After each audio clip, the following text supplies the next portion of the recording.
Alright, hello everyone. Welcome back to our regularly scheduled programming. Today I messed up the episode number, it's 66. I've been here for like 4 hours. Why? You know exactly when the stream starts, right?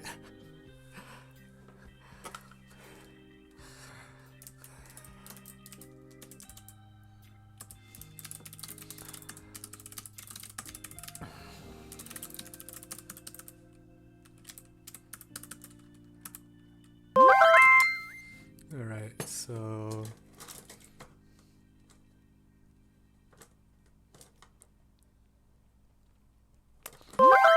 Whatever tournaments of towns problem that is, you probably need to give me the statement, because I probably don't know.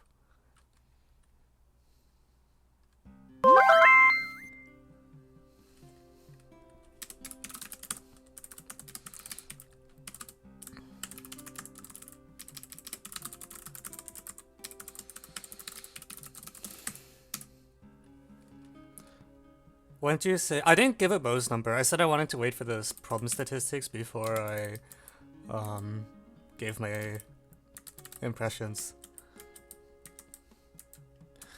I will say I generally got the feeling I underestimated the difficulty of just all across the board.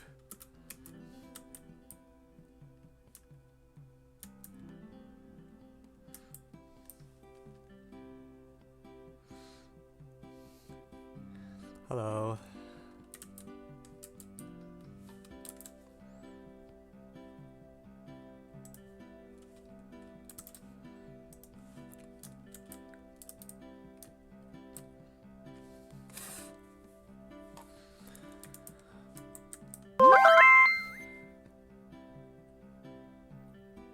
New taper Effie.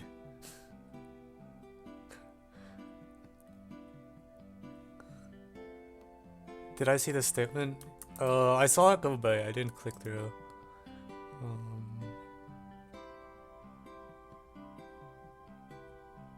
Okay. Alright, I have a copy of the statement.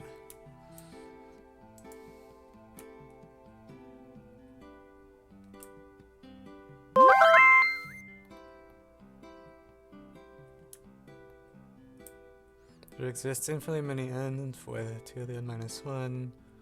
Multiple of n plus 1. Okay.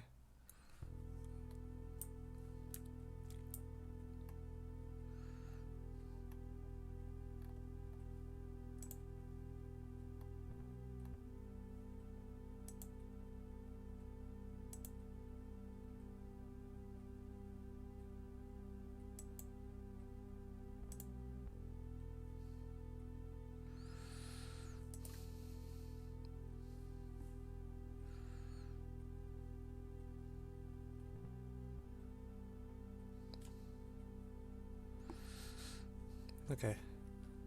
How many views? Oh no.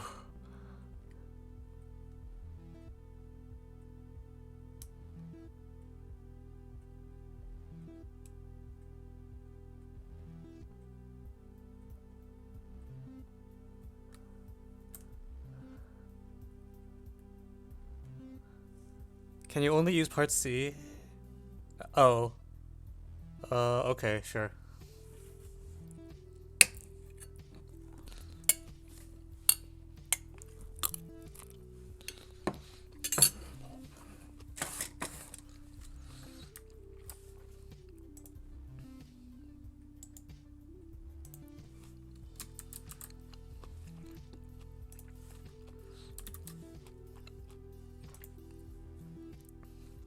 Okay.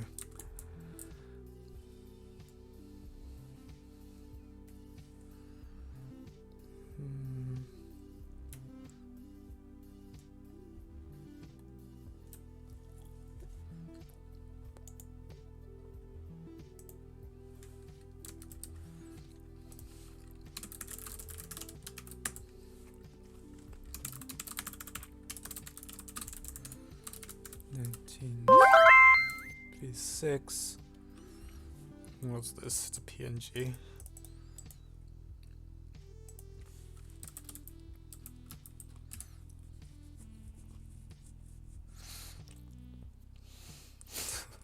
What is this? Okay, sure, why not? 1979, TOT, 1989.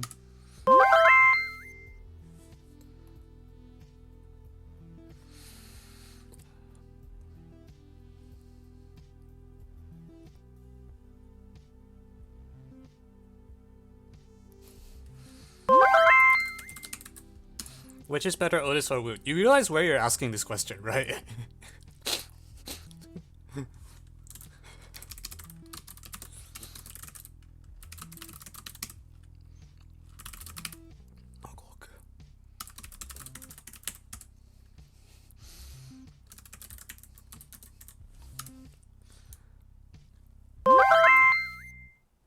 Oh no, there's like 10 problems. Okay, well actually the bottom SL, those links are not descriptive anyways.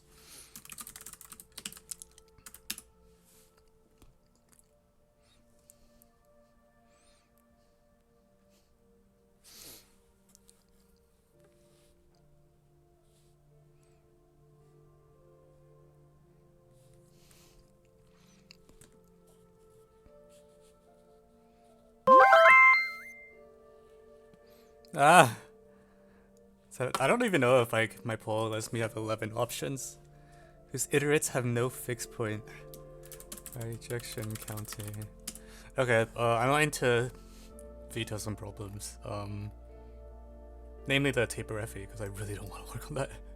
Sorry.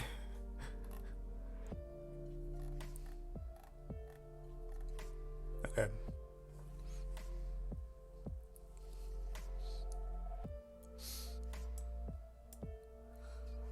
Because I suspect that the answer will probably depend on like whether R and S, like what algebraic dependencies they have.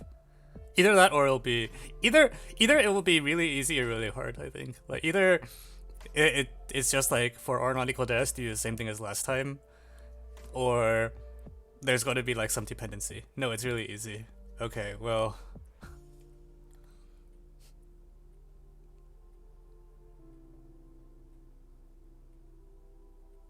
Rx plus Sy. Wait, can't you do like Rs times f of Rs times x equals like R times f of x plus S times f of 0 and ditto and okay, cool. Alright, so great. I solved the problem. You're welcome.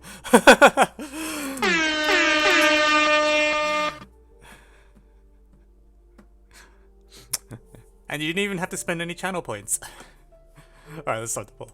Hint for J3.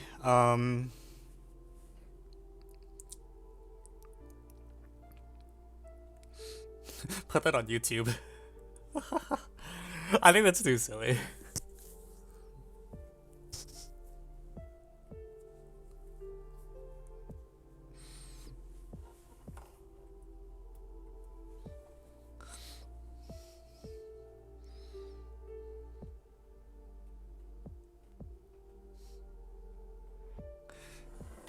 As for hint for J3,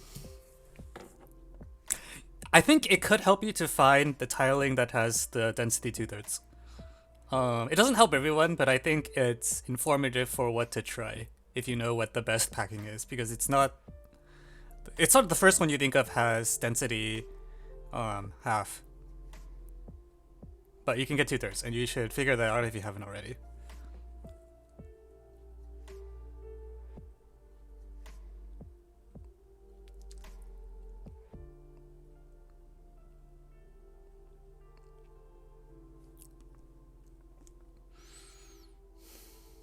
What is N2? Wait, isn't N2 the... Oh my god.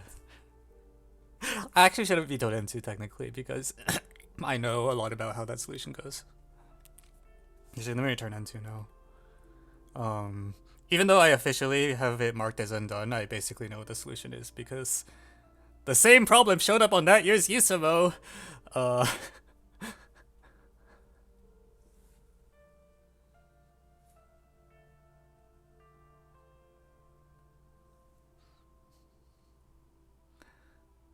Okay, cool.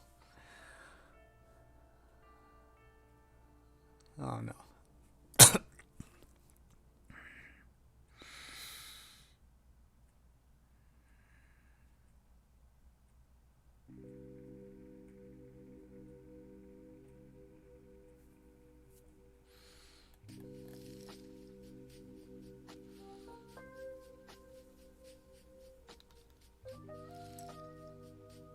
Alright, well, unfortunately, combo is winning the poll. Everything else is pretty uniform. So, there's a CAMO problem, there's the angel,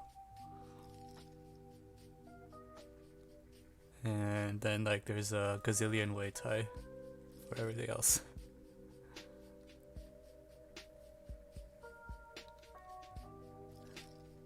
Okay, whatever. We'll do these two first, and then I'll just pick whatever other one I feel like. I'll return the. I kind of wanted to do a 42-point MO problem because it looked like I should be able to do it, but I guess people don't want to see it. What are the ones that didn't get? It's the N2 and the. Let's return that one.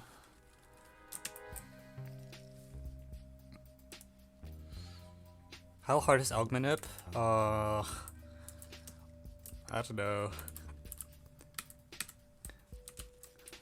I'm not good at Augmenip. I'll put it that way.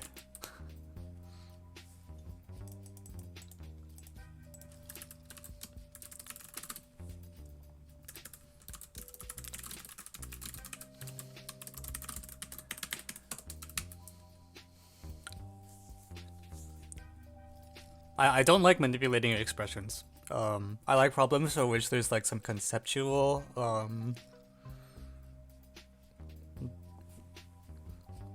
sort of some conceptual thing behind it, and so for that reason I'm not good at algmanip, and I'm also not good at functional equations because those are also just manipulation.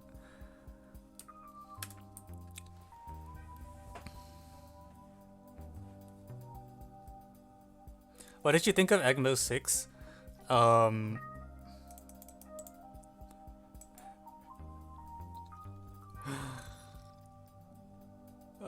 That problem. Hey!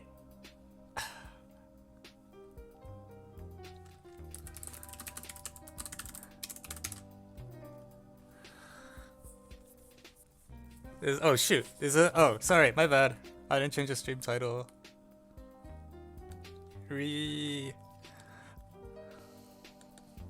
Not USMO discussion. USMO ended. Oh yeah, I posted the video and also my write-ups for anyone who cares. Yeah,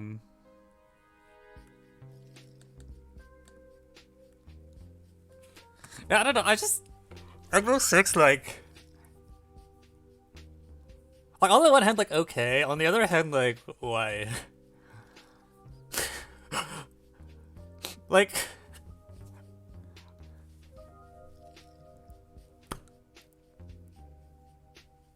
I don't know.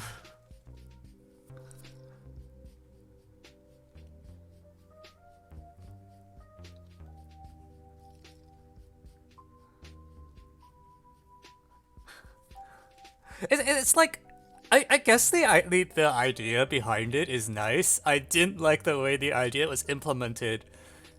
I like the idea. I don't like the fact that the idea is implemented by choosing a left-hand side that, like, is completely irrelevant. Like, why? Anyways.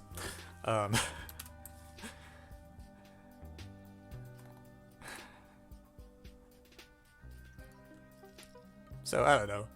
The idea is good. It's just the implementation is... Okay, whatever. I want to do Geo first. I have more confidence in my ability to solve Geo. 1 million. Well, the 1 million doesn't matter. I mean, that could be whatever number. But, I don't know. Like, it's a nice idea. Can't you find a better way to use it? It's fine.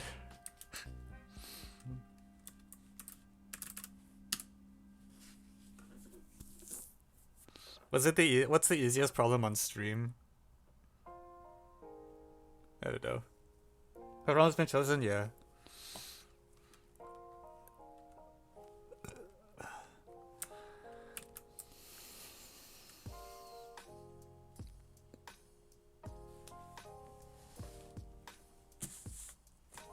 I don't know.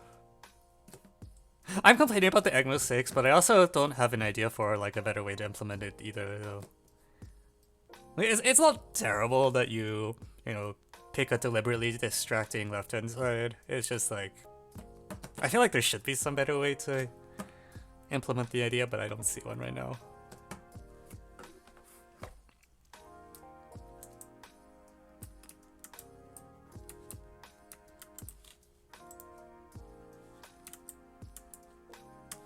Okay, let's get started.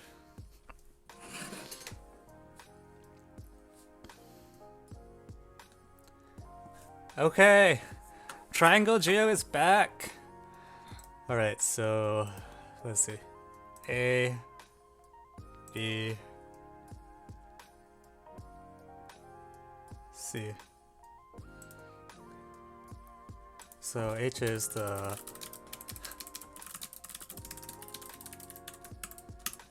orthocenter, K is the midpoint of AH, M is the midpoint of BC. Line AH intersects the circumcircle again at T, so T is the reflection of H across line BC.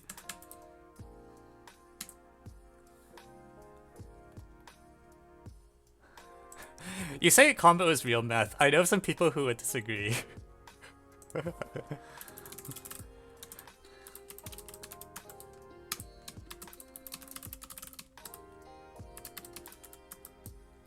Oops. AT is segment AT. Okay, and then KM intersects what? Okay, oh, that's gonna be fun to draw.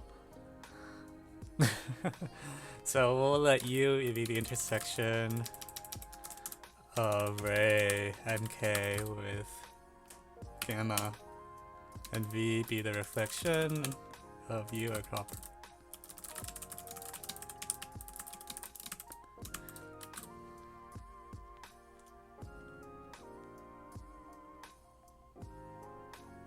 So, no, center. There we go. Okay, so UV, apparently.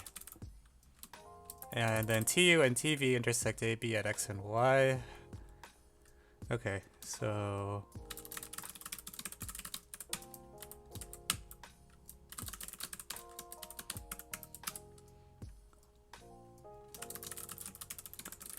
TV line.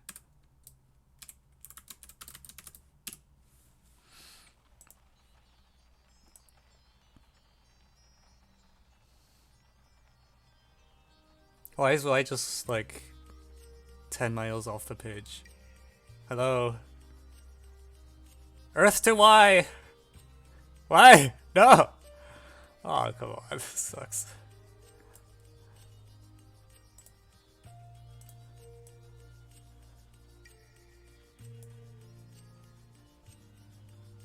Oh god, okay. Maybe if I move BC up it'll help? Let's try that. Okay, I think all I did was zoom out, but well, yeah, that's a little better. Imagine putting 6 there. There are a lot of people who thought the N2 was 6, which it's not. X and Y are the wrong lines. Oh, it's AB and AC. God, yeah. Okay. Read.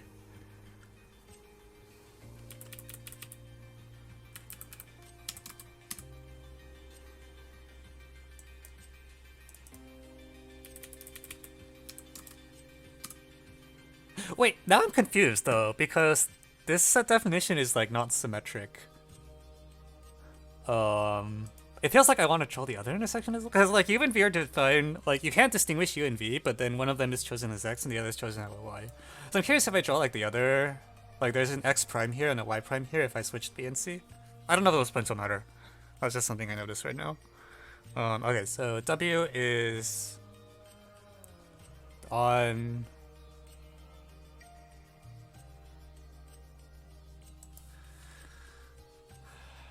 W lies on line KM such that it's perpendicular to HM. Intersect for the line through A, perpendicular line to HM. and line KM. There's other things that are perpendicular. I'm gonna draw the antipode now. So O is center G.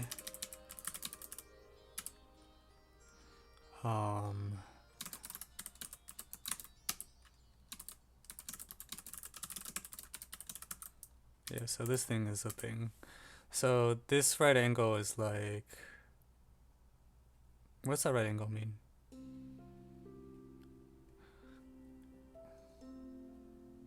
I should draw the other point, right? Let's call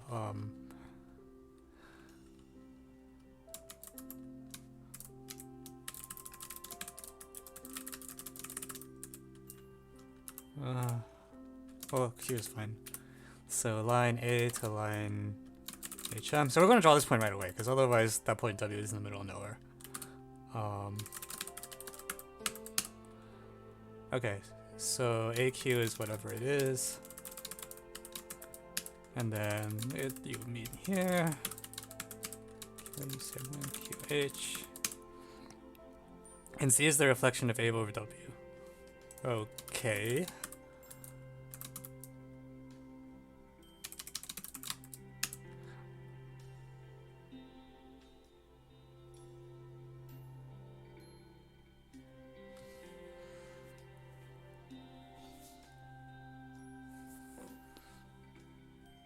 Why isn't there software that read problem in geometry in English and draws it in GeoGebra? Probably because natural language processing is hard.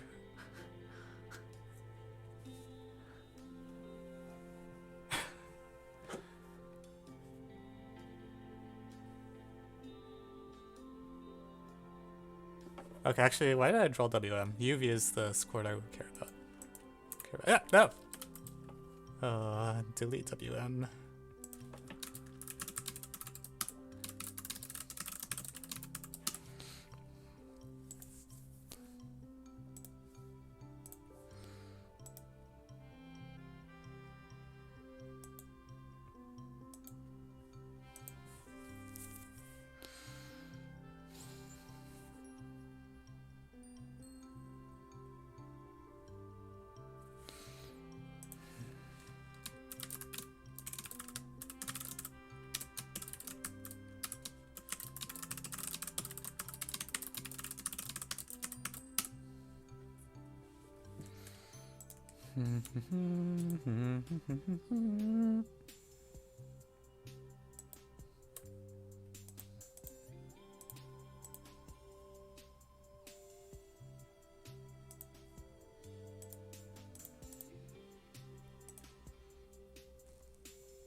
Can you extend AQ and AC? To where?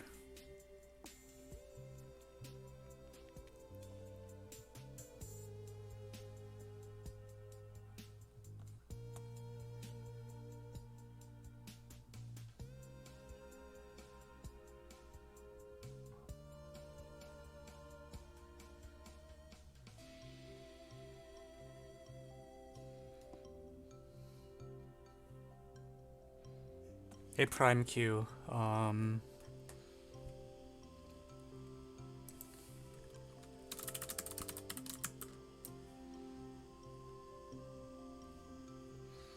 don't know what.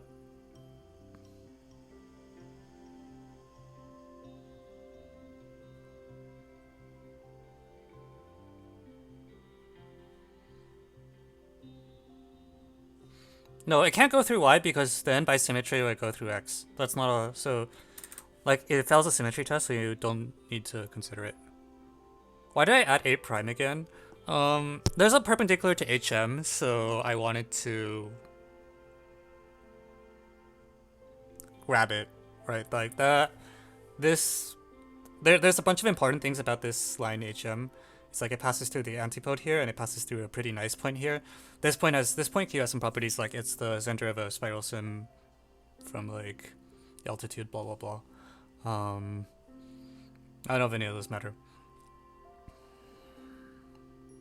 but also ZH is parallel to UV, right? That's a true statement, because no, yeah. Because K is the midpoint of AH and W is the midpoint of AZ. So I should draw ZH as well, I think.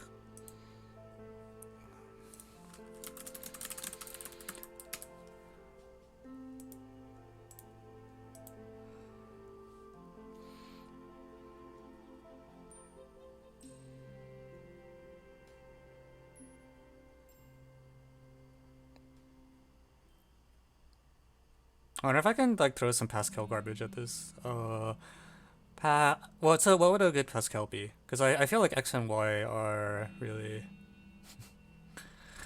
okay. ATV. No, UTV. All right, Pascal, Pascal, Pascal, Pascal. UTV, and I want TV to intersect CA, and I want UT to intersect AB.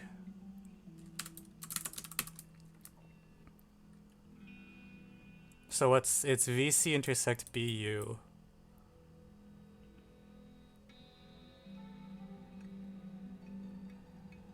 Wait, what? Wait, now I'm getting bamboozled by the asymmetry. No, that does not. What did I do? UT intersects CA. Oh, I flipped it. VTU CAB. So I want UC intersect AB.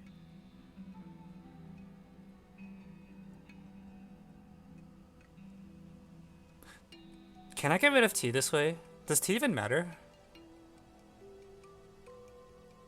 Well, no, actually, I need a second point on that line.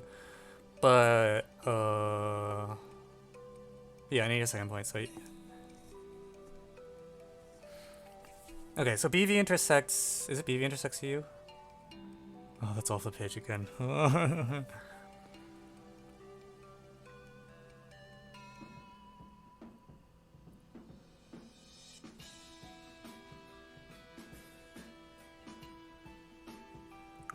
I don't know if that helps.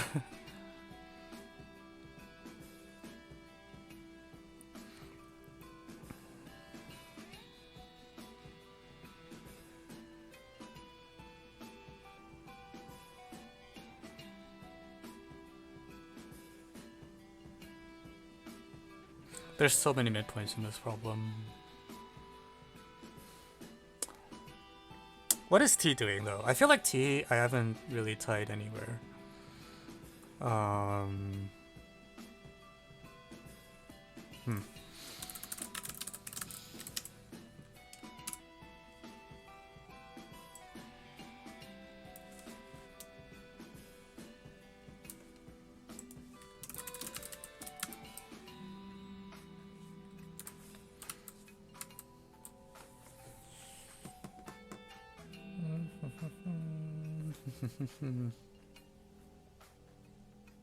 Did I establish midpoint? I'm not sure.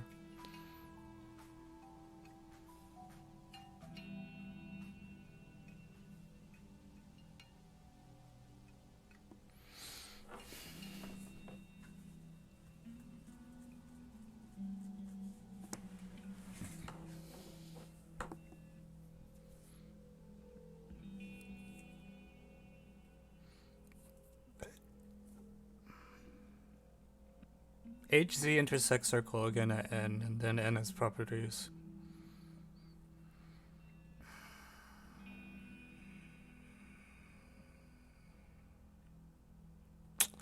I'm not... So there's two intersections. But I feel like, see, these two lines that I've drawn, like the two cyan lines don't depend on T. So the points in this problem that are like not like TUV is where the complexity of a problem comes from, I would say.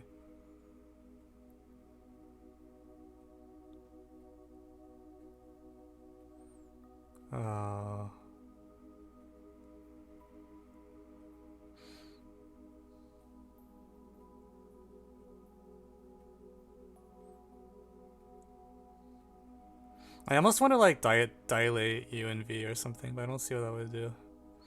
So like the reflection of A across U lies on the other. I don't know.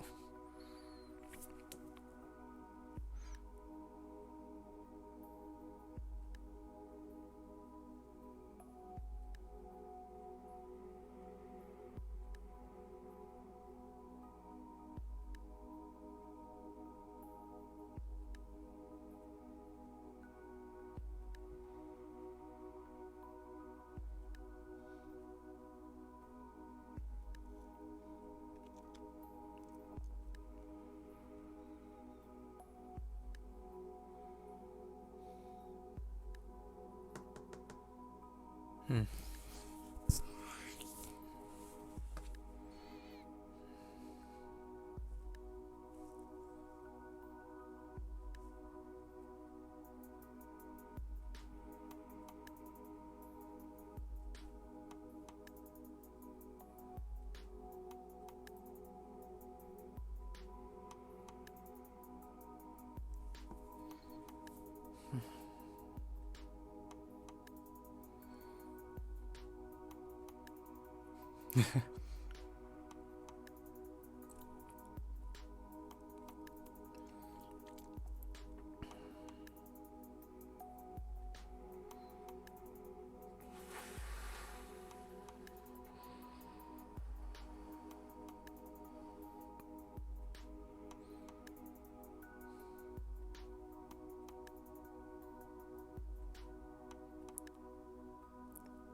This HM line is so well behaved. I don't know what to do with this line.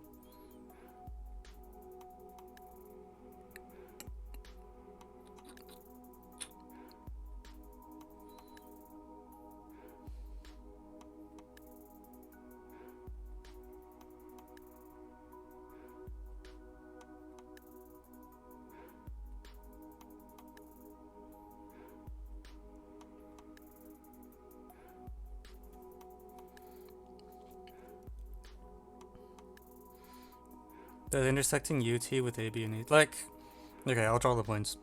There's a point X prime, which is the intersection line VT with AB.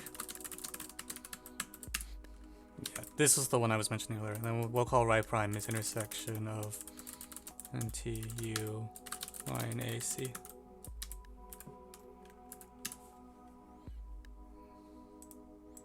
Y prime's up there. And then it's also the case, so X prime, Y prime also lie in. So because of the symmetry of the statement, these two lines should meet. I'm curious whether drawing the other 2 points. It just seems weird to me that like the statement has this sort of doubling. It's not that unusual, but it is not that. It's kind of strange.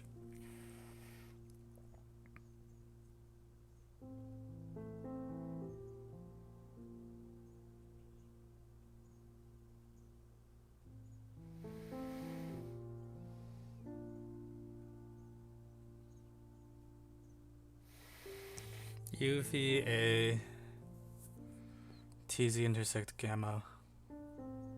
Wait, what? Wait, is that harmonic? That seems really useful to know. Wait. How do you get that? By projecting through T, X, Y. Oh, huh.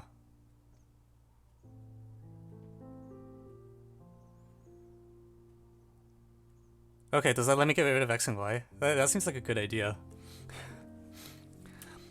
Okay. Bye. X, Y, Z. Is it harmonic or something else? UV. Why is the cross ratio -1 specifically and not like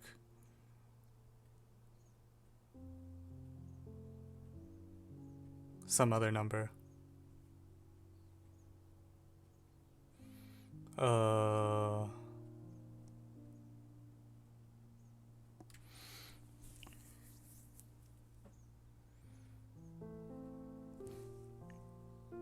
AZ, AB, ATAC.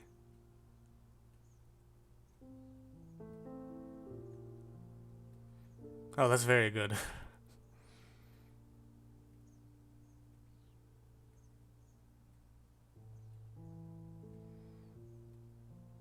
Oh, that's so smart.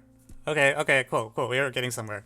So we're gonna redefine z prime as xy intersect aq. All right. So we want to prove the light cyan thing is parallel.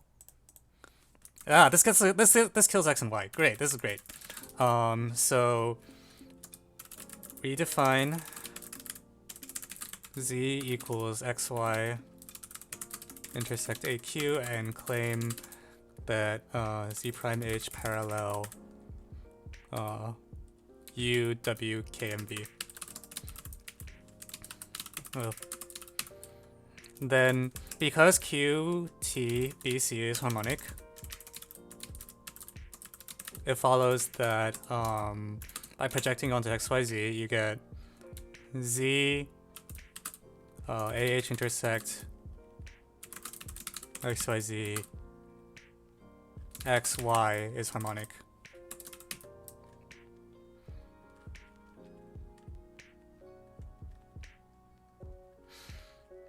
Which is then equivalent to... Now I can project out through t, and you get like tz intersect bc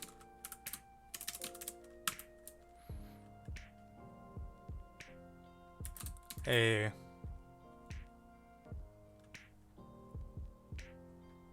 uv. Okay, I'm gonna hide the Pascal because I don't think this will need it now.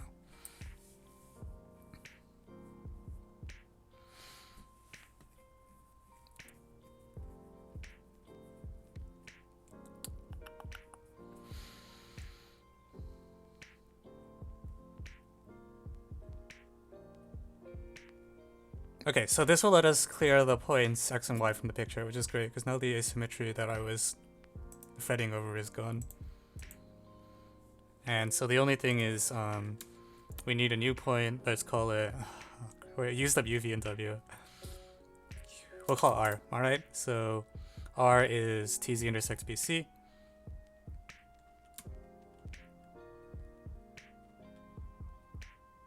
So...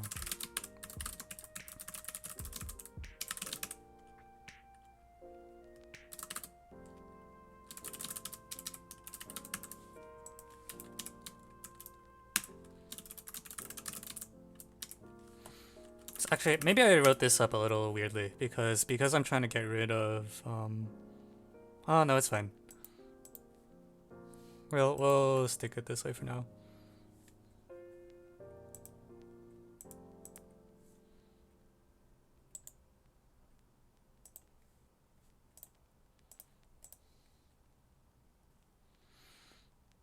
Okay, so now this picture is a little better behaved, and I don't need x and y, so those are causing problems earlier with the picture going off the page, and now I can have a reasonable diagram. Alright, so...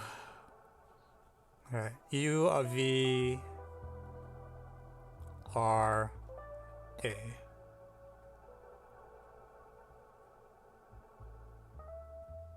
So we want to show that starting from AVUR being cyclic, we would like to show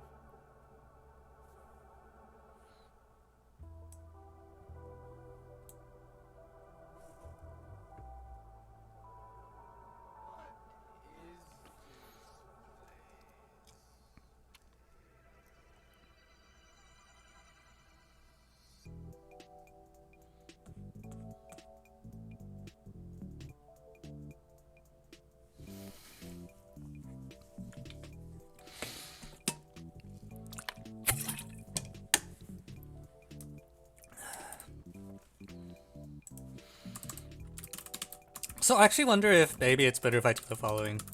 This because the way I've written it is a little confusing. But we'll say if I define z prime like this, then and I add primes everywhere, we get RA UV is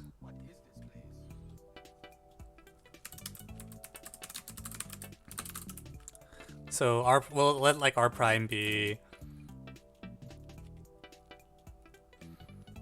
AZ prime cap gamma, and R equals AZ cap gamma.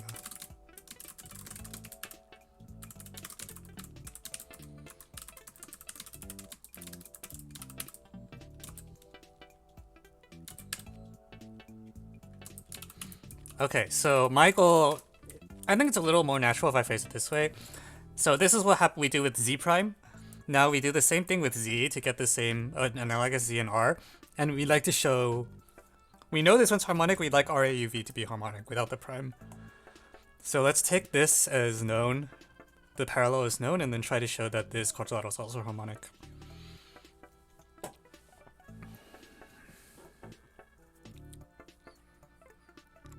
I wonder if...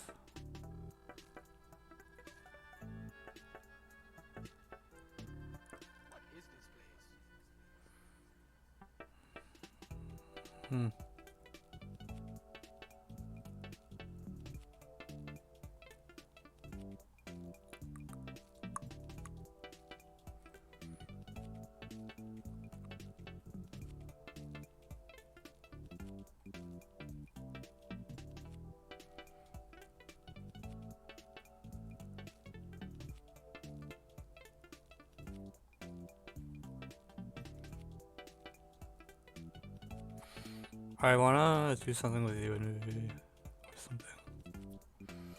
X and Y are gone. That's good news. RA prime should bisect UV.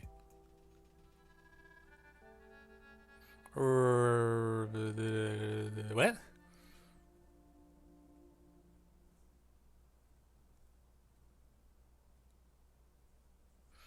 RA prime bisects UV.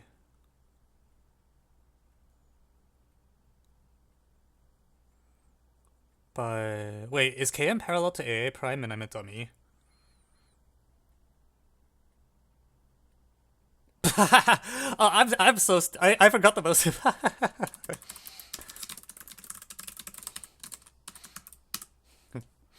Also parallel. V important.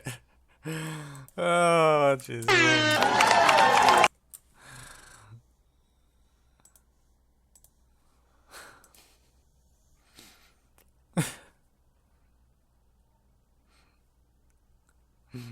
Okay, so yeah, that seems pretty important.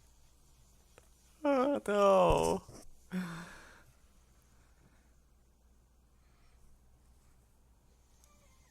Alright, bro. Yeah, it's the thing I always forget. Okay, so the midpoint of UV actually coincides with the midpoint of KM, right? Is that a true fact? Wait, actually, hang on. This is B plus C over 2. This is... Yeah. KOMH is unconditionally a parallelogram.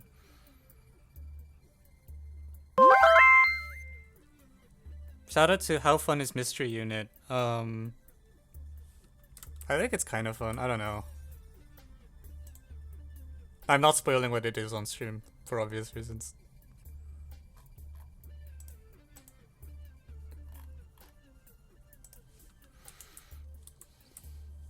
Okay, so yeah, now we can hide U and V, which is great. All right, so all the points are disappearing. Ooh. Yeah, that's the best thing.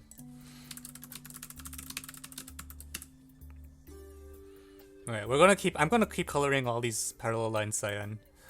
So I don't forget.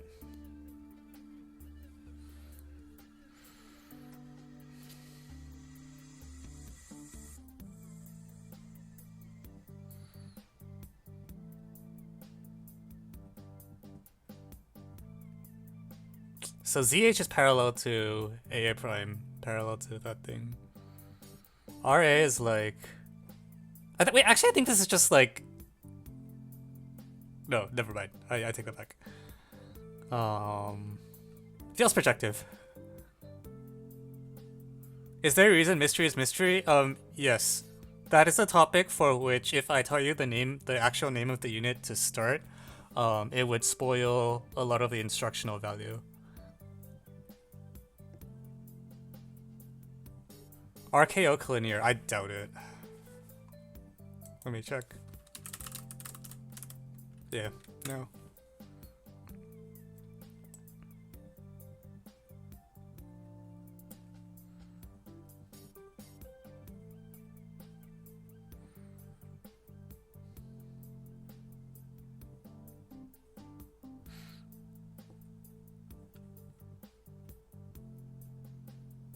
So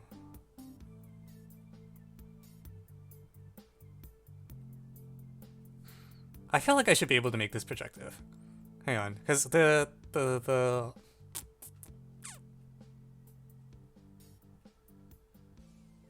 well, actually T kind of matters. Jesus. What is the definition of Z here? Z is defined such as in the problem. So Z is the original definition. It's the reflection of A over W, but because we got rid of W, it's actually just you can think of it as the intersection of this cyan line with AQ.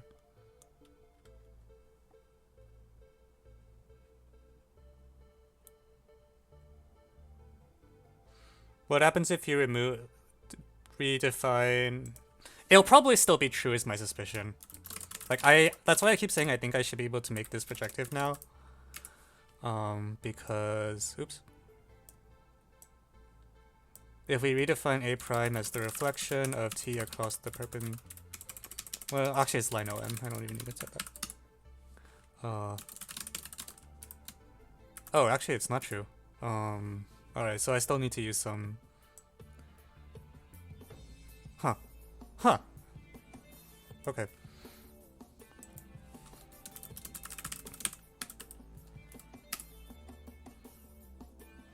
Wait, why does it not pass through N? Wait, hang on.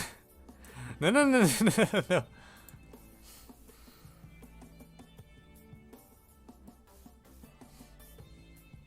Did I mess up?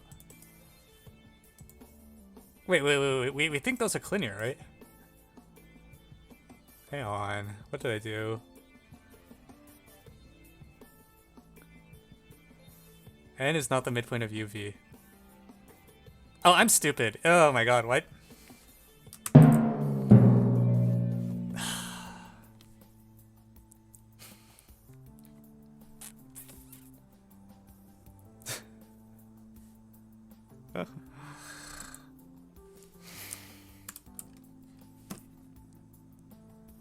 It's one of those days.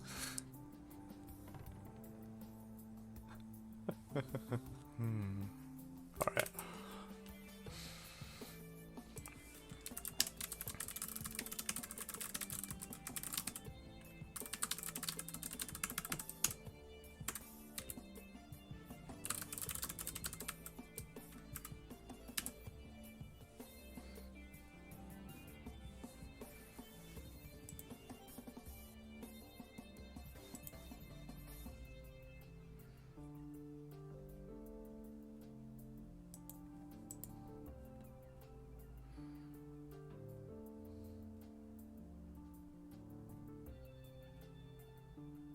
That's such a weird condition, though. I mean, I hate the points U and V, so I'm still running with it. But yeah, we're trying to show harmonic bundle, and we got rid of U and V. So now it's just saying that RA prime intersect this cyan line is like, I don't know. Oh, and is perpendicular to it.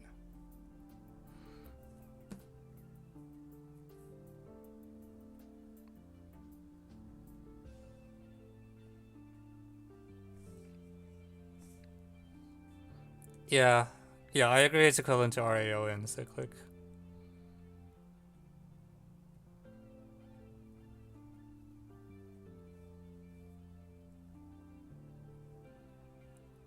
This is a little artificial, but I don't know if we can easily get rid of it.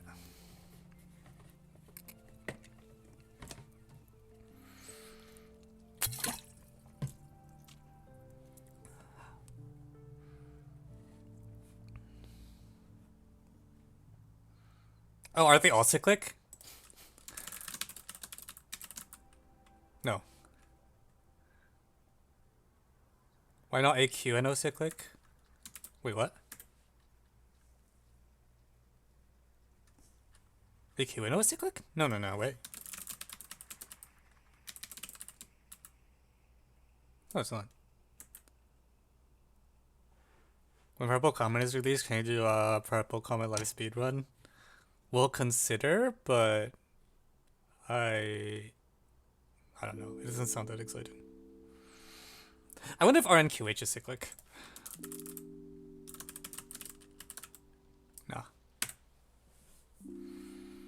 Mm.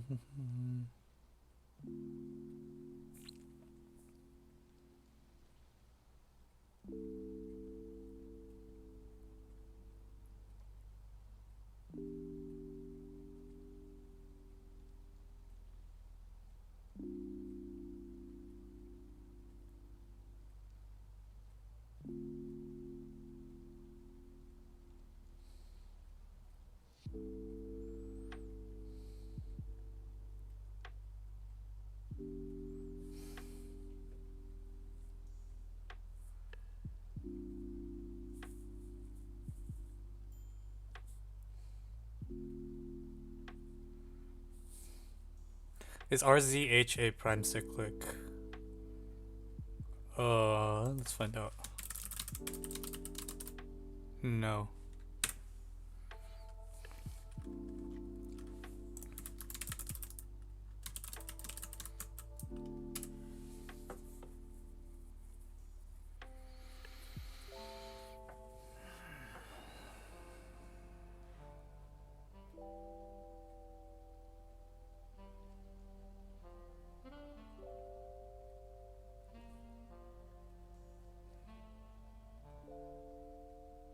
Whenever it does complex smash on stream, it doesn't bode well.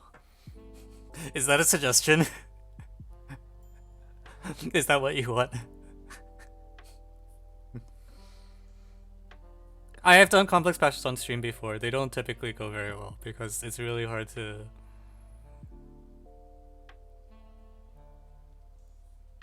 Okay. I'm not optimistic about it here because, like, I don't know how you'd intersect RI prime with line KM. It seems really bad.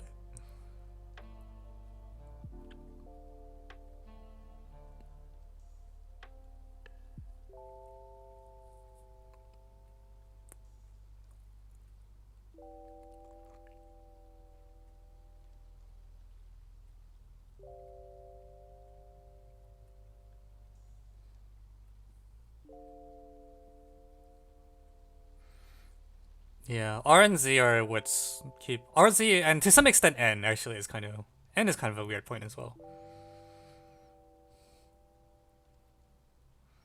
Those 3 points are what's holding this problem together.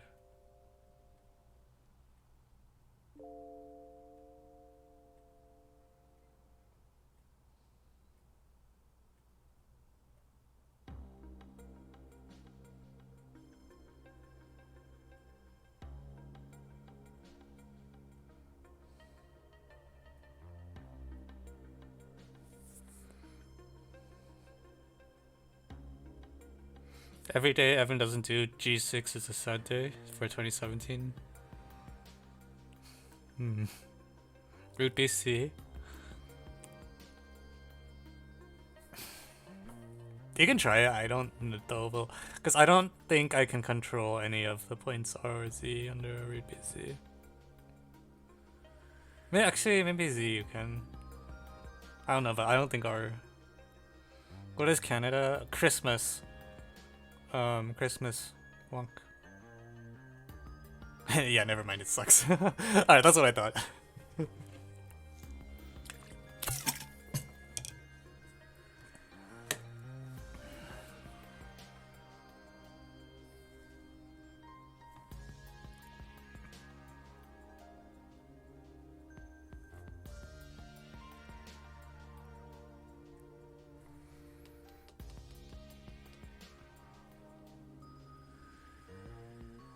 Do you think ARQT is harmonic or something? I don't think that should be true. It could be.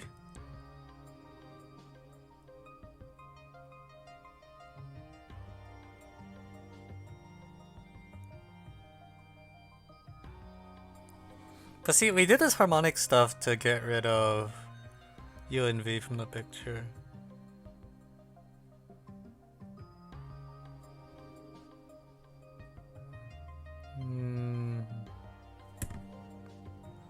ARQT is clearly not harmonic. Okay.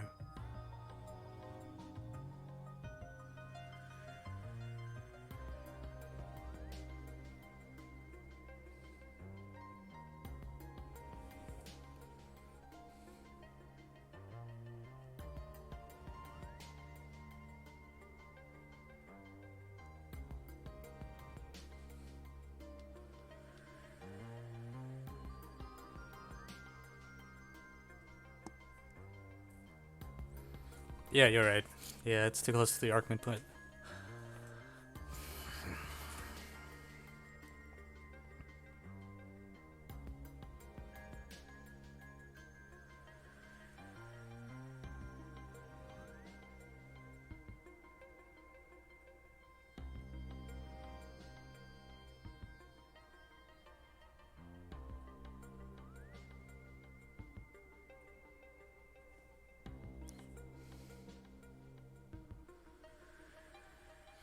AQT determines the diagram.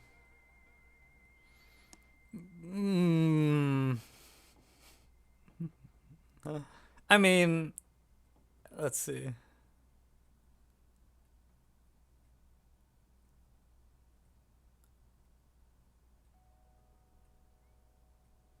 Okay, so you get A prime, and then hence you get H, and hence you can get... Is it true that we don't really care about B and C anymore?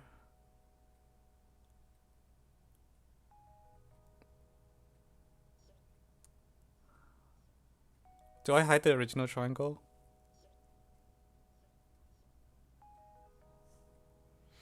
Because if so, we can hide the triangle.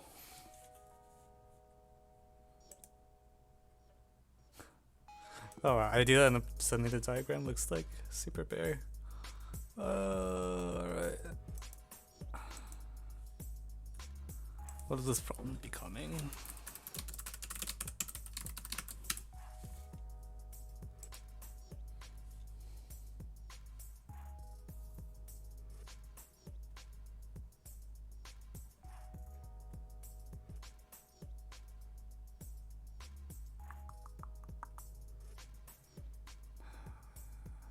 Interesting.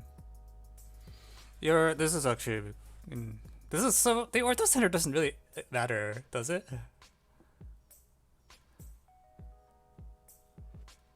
You want to add X and Y back? No! I worked so hard to get rid of them! Ah! Here, I want to turn this diagram though. Unfortunately I defined the diagram in terms of B and C, so I need them to do this operation. But...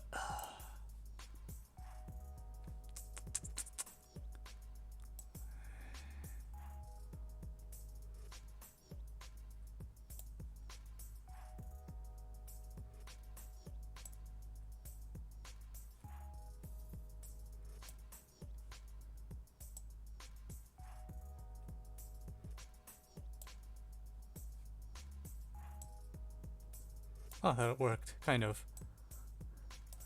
Alright, so... Alright.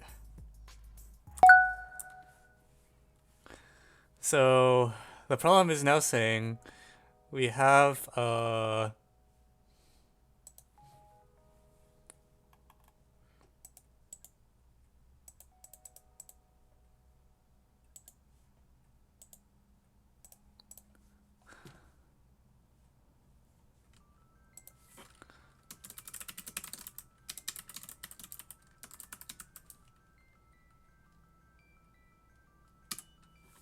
let's draw it that way. I'm gonna hide TA prime and the other black segment AQ.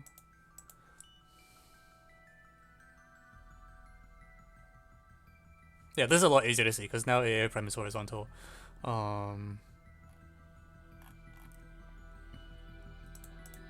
Which one is the...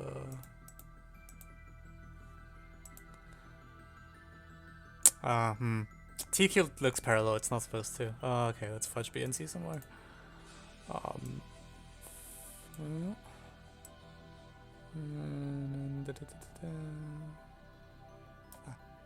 Oh, it still looks parallel, yeah!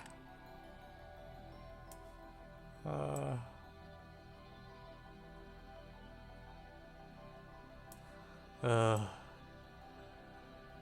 eternal struggle.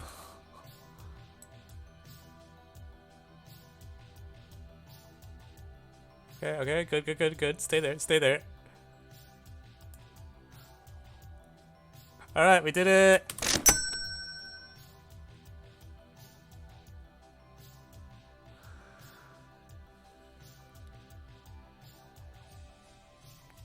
And I'm gonna adjust it a little bit so that it's on the grid line.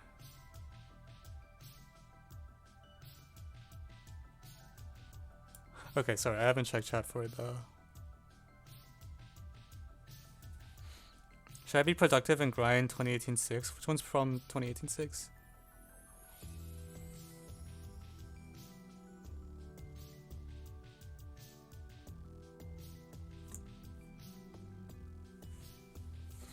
I think this is the right, like, it's a circle after AA prime, right? And now, Shuntun, I don't know, like, if I was doing the problem now, would I add in X and Y? Probably not. Like, they don't...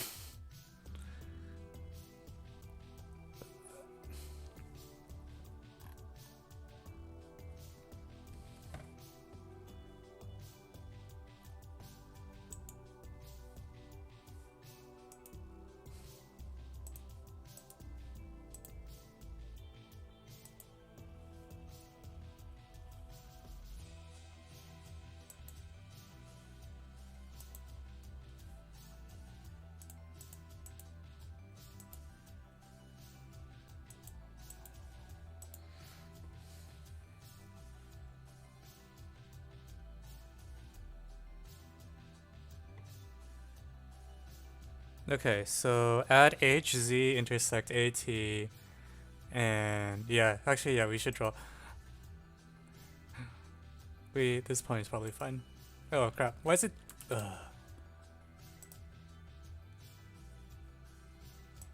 Oh, I accidentally changed the point color selector. Ha! Well, D.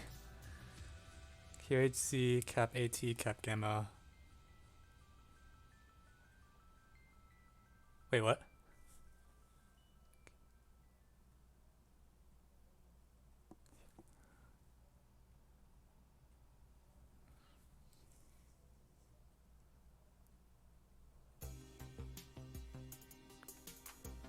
Draw TQ semicircle.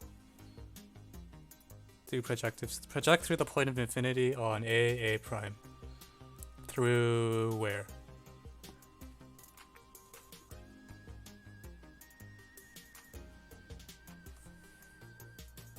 Why was using a 2017 6 a 6? Because people don't know how to do inequalities.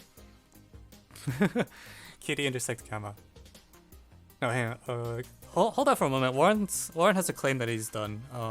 But I don't see why. So you want to project through infinity point. What are we trying to prove? I already forgot actually. I want to prove this is the midpoint. Of like something or other. And what I'm given is the... Hang on. Oh, you're not done. Never mind. Sorry. I misunderstood.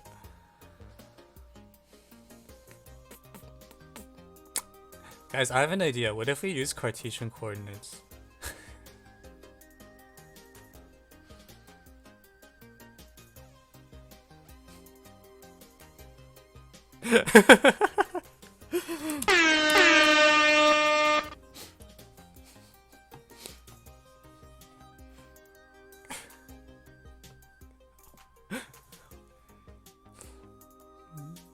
Let's not use Cartesian coordinates. That sounds disgusting.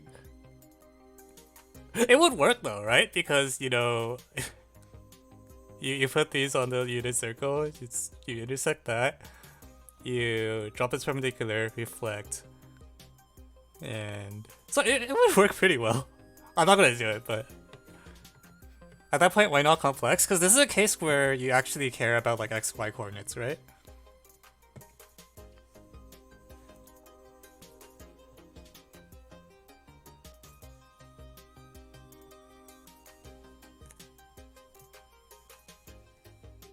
Yeah, Z is fast. So the main grind is you have to compute R, but after you compute R... Actually, you don't even need... What you would do is you'd compute H, and then the point N is the point whose Y coordinate is half that of H and 0, so you let that be the midpoint. Now you reflect... You compute R prime, and then you check that it's collinear with TZ.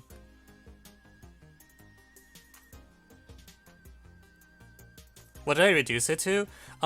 Start with red quadrilateral, draw light cyan lines, and get this point R, show that this point passes through like the point N directly above O on this line. Cartesian coordinates on Olympiad. 2021 E1. It could be very slowly with a. I don't believe a bit of trick. I would believe a lot of trick. I don't believe a bit of trick. No, use the 2012 5. You can just use coordinates. Yes, Cartesian.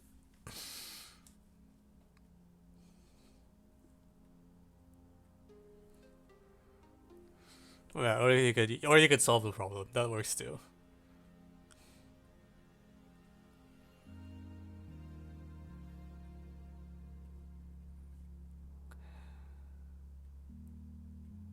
Yeah, no matter how I look at this, it still looks projective to me.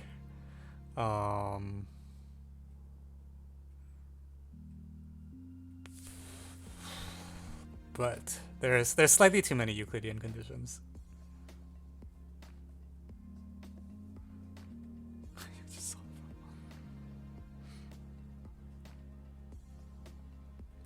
I wonder if it would be useful to say like it's equivalent for lines TZ and MN to meet on here, because then it's like an angle statement, right? Like in principle, maybe I can get this angle, the angle between this line and here.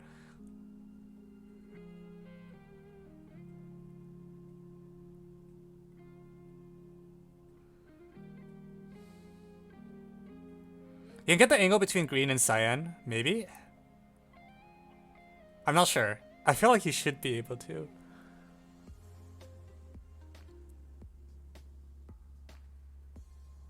A prime QZ.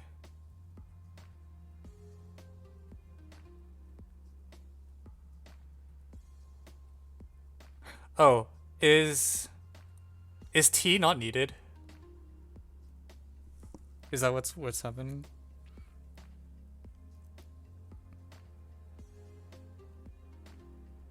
Please add QD intersect gamma. Okay.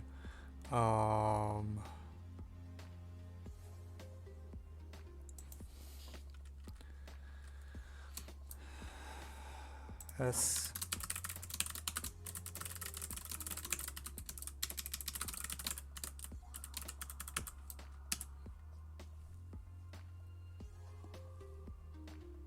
Oh, you named it E. Okay, we'll call it E. Shouldn't we draw the circle with diameter AH? Why? Then ANS collinear. Or E.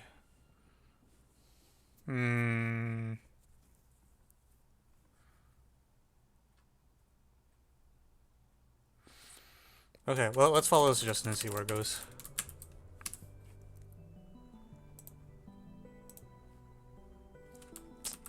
I'm so bad at changing the color of objects in this thing.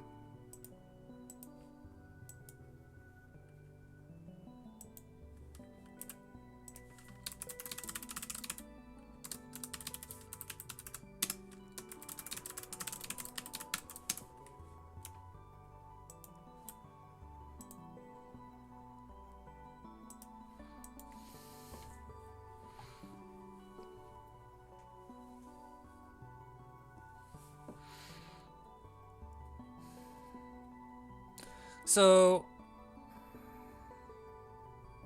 oh, I missed this earlier. This quadrilateral cyclic, right? TQZD is a cyclic quad because of the cyan line.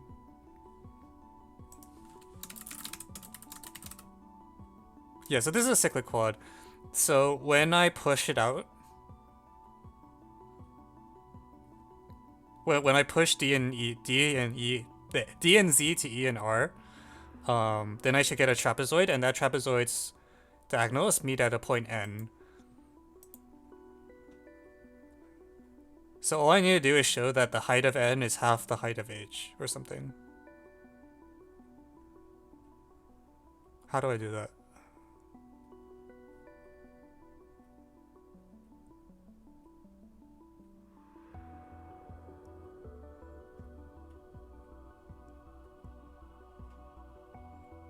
I don't think I want this circle anymore. Do I?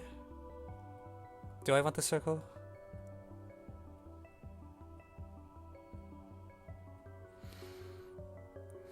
Maybe I do. Wait, hang on. Now I'm confused. How do we get this? Oh, this circle is what we want. So we have it. Phi. So this circle is known to us. The thing that we don't have is KM is not known. We don't know that. If I set it up this way.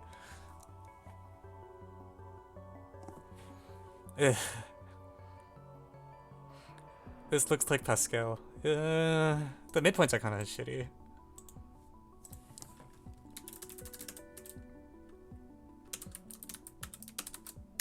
Yeah.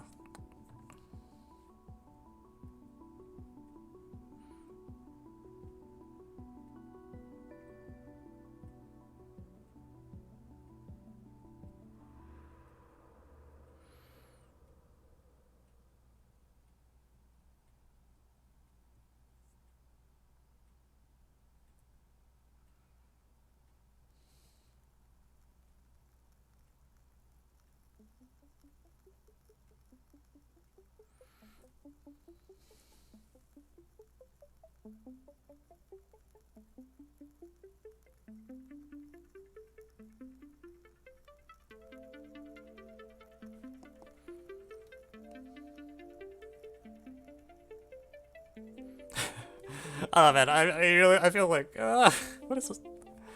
What is this statement I have?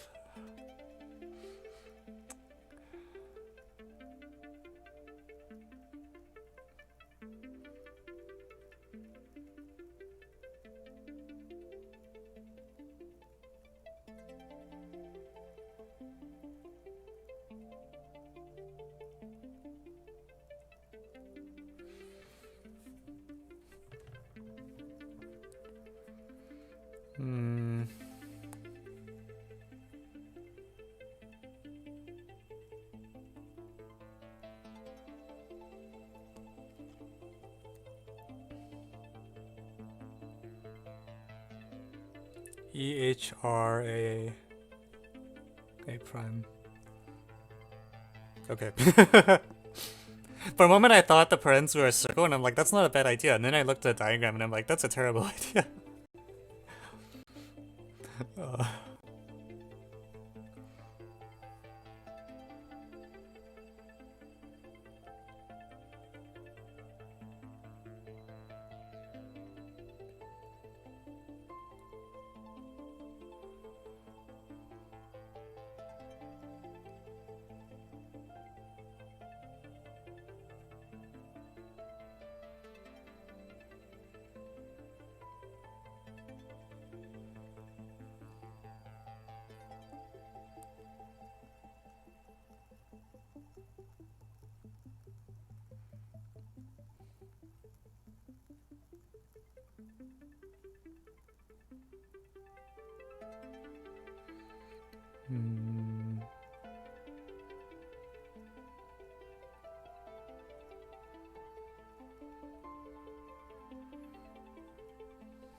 Why not complex bash?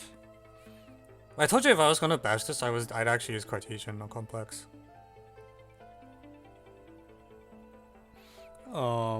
Is Q defined on H?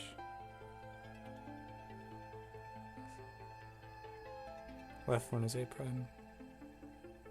I mean, it doesn't like basically you start with the red quadrilateral, then draw the two cyan lines and draw everything else. And the claim is that N lies on the H midline, whatever the heck that means.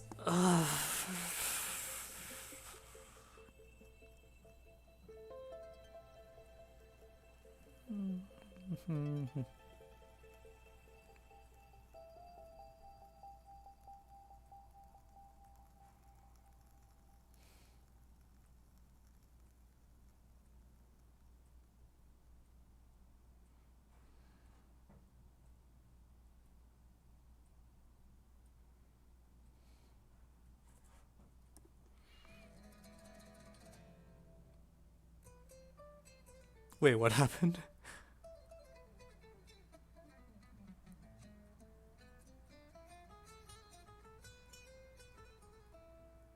What? Wait, what? What? What?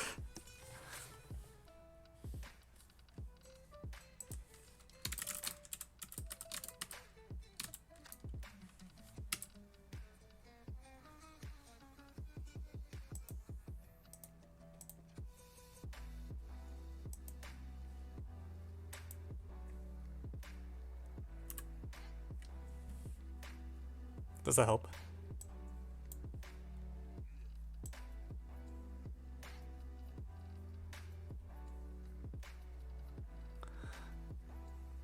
Yeah, also something's wrong with my definition of H again. Why is it?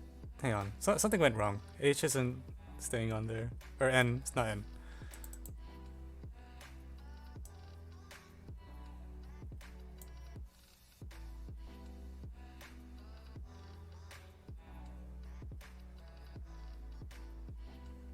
I misdefined D. How did I screw up the definition of D? Oh, pfft. Let's try that again. D equals intersect line HZ line. Okay. So I was looking at it, I was like, that point looks like it's actually not on the line I wanted to do. Okay. Okay, so this is a 9-point circle. Beautiful. Is this point like what's on it by some radical access argument or something?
Where do the math problems you write go now? TST?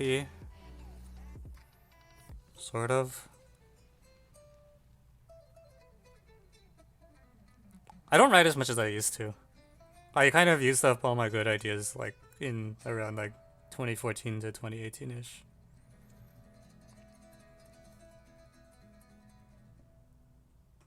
No, he's back. Welcome back.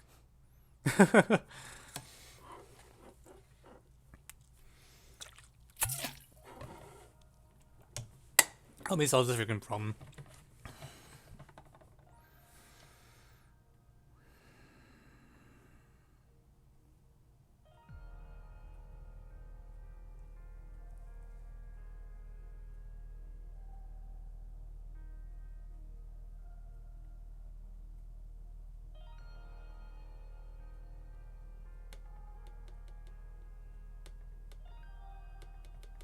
It's been stuck. I don't think we've been stuck though. Like we're making progress. Like I think we're much better off than we were like 30 minutes ago. However, what am I supposed to do with this? Now that I've boiled it down to this.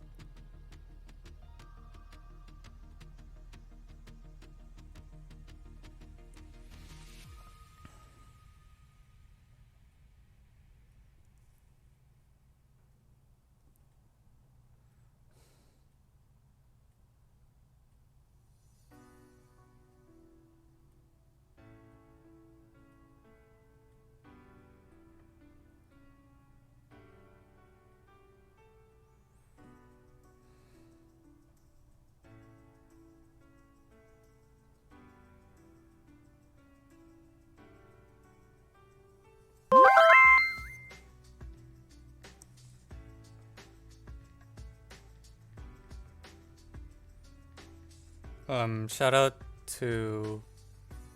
I don't actually know what the correct pronunciation is.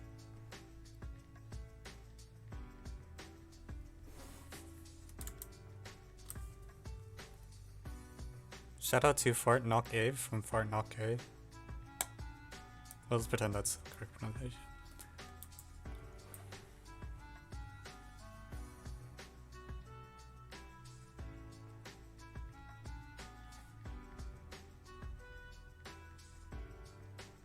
F.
I wonder if I can do some 9-point thing.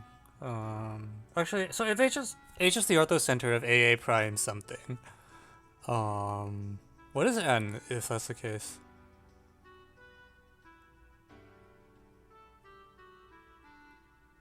I guess that point isn't anything special.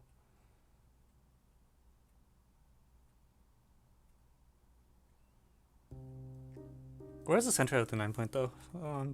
We didn't use S, we renamed it T. What did I call yellow circle? D.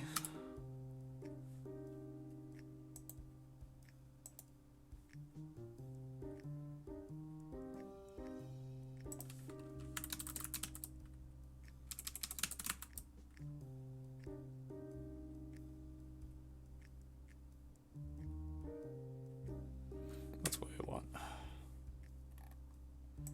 I don't know.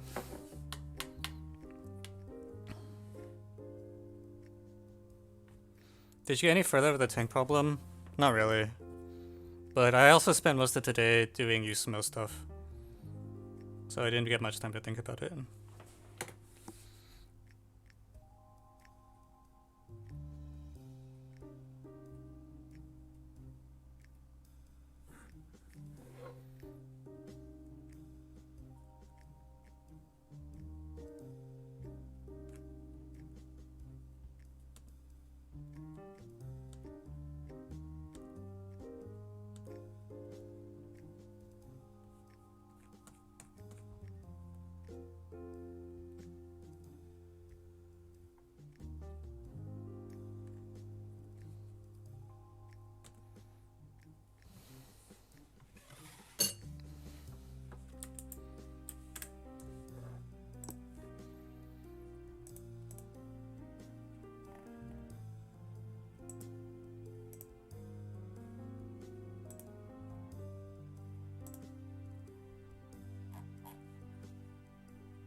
What was my favorite ever prom test?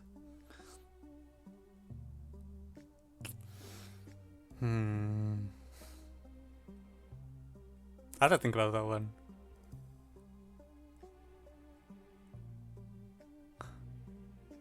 I will say I enjoy grading hard problems because you just give out a bunch of zeros.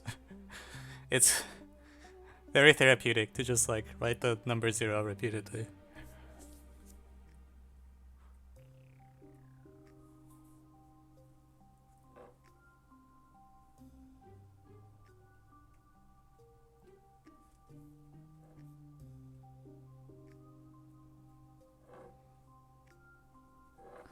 All right.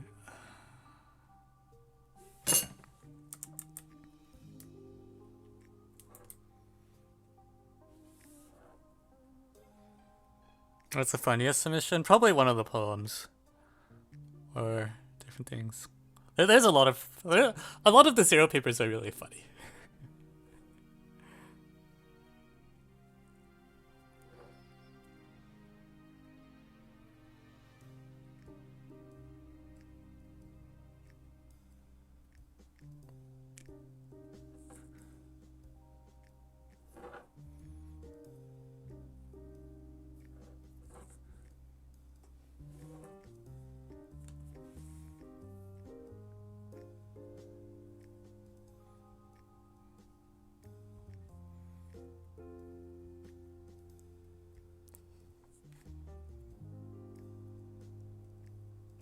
I'm a wonder orb. What are we doing on this problem? So we got it down to this quadrilateral, and then, I mean, it's as a, so you have a circle with diameter AA prime. You draw this quadrilateral. You construct D and Z. You construct E and R. You construct N, and you want to show that the height of N is half the height of H, which is random as heck condition.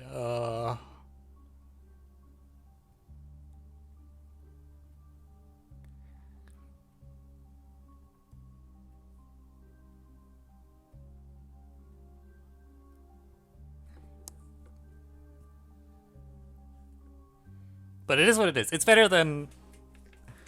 I think this is the right way to think about it, but I don't see... What am I going to do with this N? Should I put U and V back? We could draw U and V again. I don't... No, that's silly. Why would I do that? Midpoint... What is N with relation to AQA prime?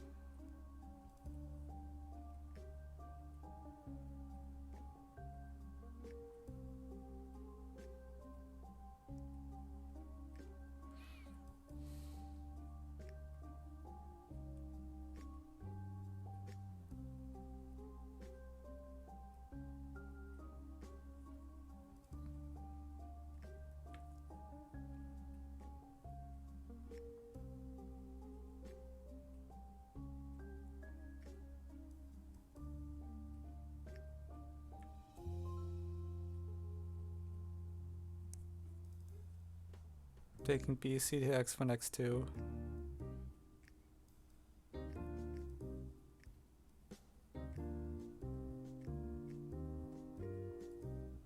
Evan, is there any chance of mass pi working?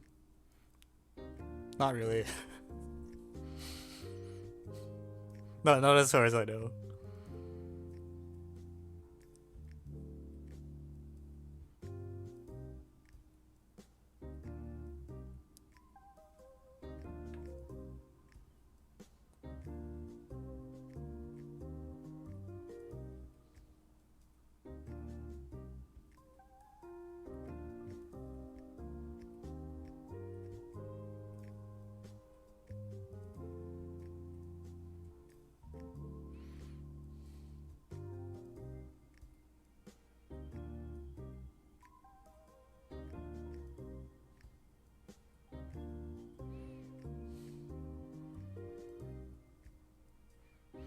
Is there like a...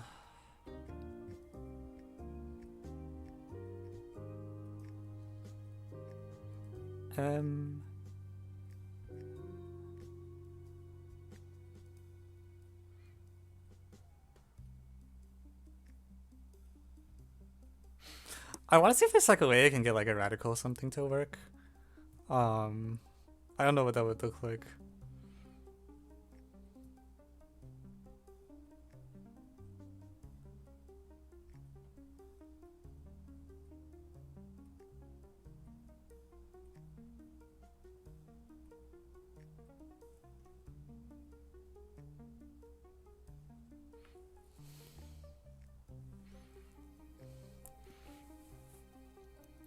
Maybe bash. You guys think I should just go for the coordinates? BC to XY might take M to U. I really don't want to add UVXY back.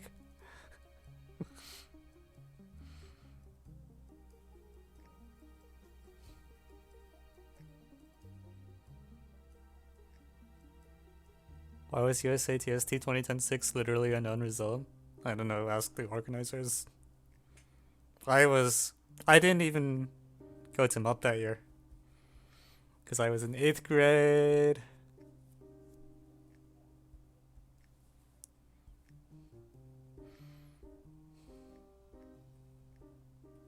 Oh, man.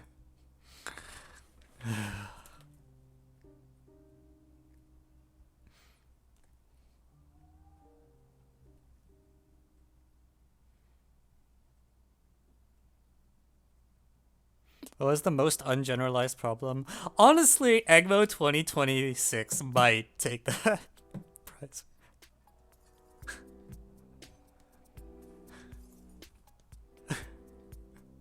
Sorry, not 2020, 2021, like the most recent EGMO 6. Although 2026 was also pretty bad. Was it 2020? Hang on, no, I'm getting the years mixed up. What was the year with that thing with Alina and like the gazillion chords? That was 2019 or 2020? I don't remember. I think that's 2019 actually. That AGMO was in... Yeah, 2019-6. What was 2026? Oh, that one. Okay. Evan, is trolley recommended? Like, no. Like, no.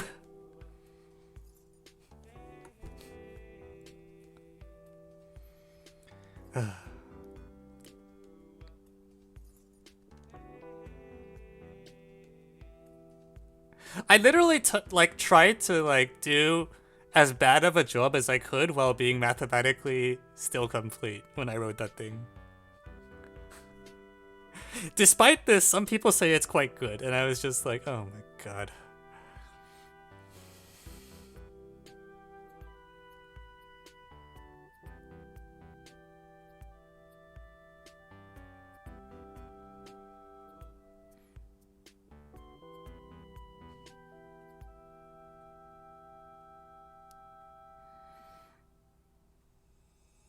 Yeah, so apparently I learned that like people's standards for mathematical exposition are not especially high.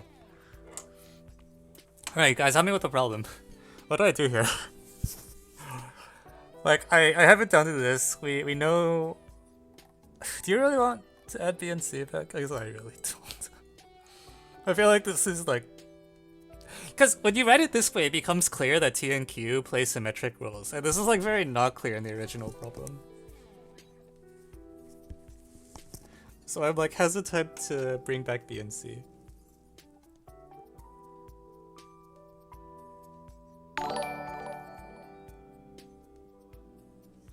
Thank you, Beta Varus, for the follow.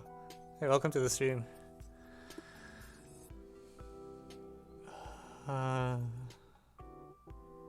Yeah, like...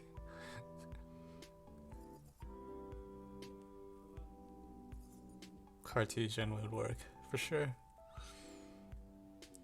But...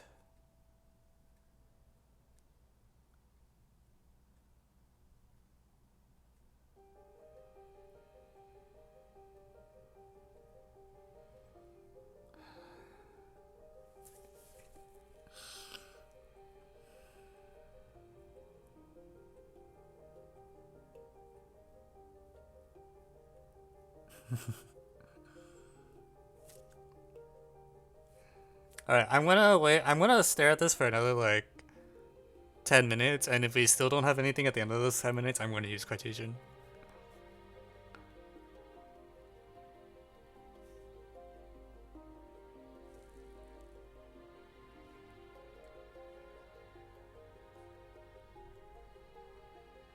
I think I got an idea. Alright, go for it.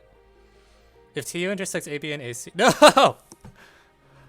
Okay, I'll add B and C back. Jesus, oh man, everyone really wants this. Okay. So... Oh my god.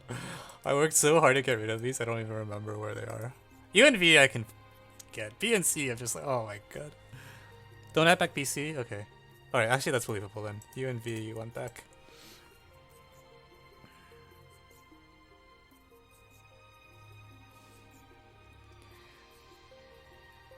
So TU intersects which thing?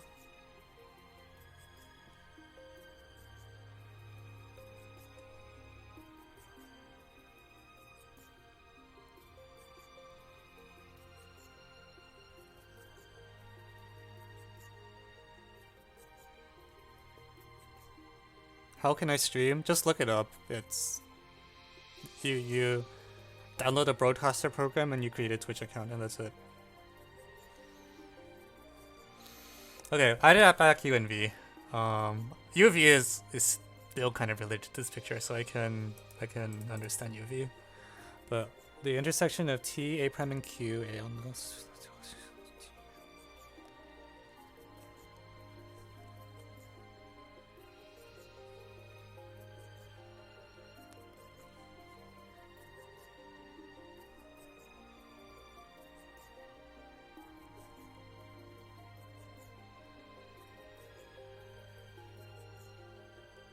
Oh.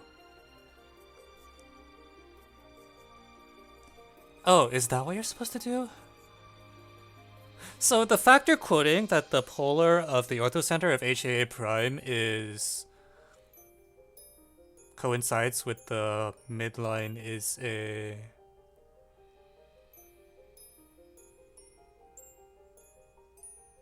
No. What? I've seen something like this. I'm trying to remember exactly how it goes.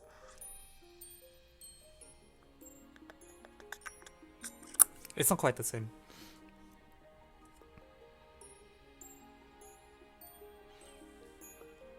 I do.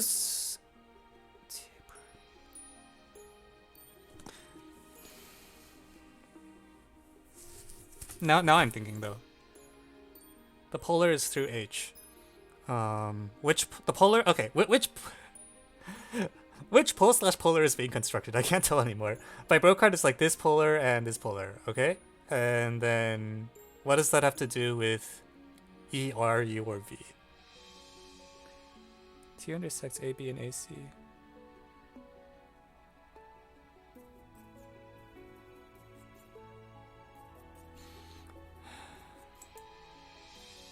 TU intersects AB.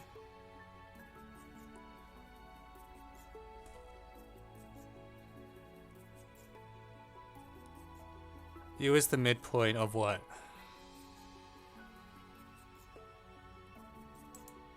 So this is X. This is TU intersect AB. What do you want it to be the midpoint of?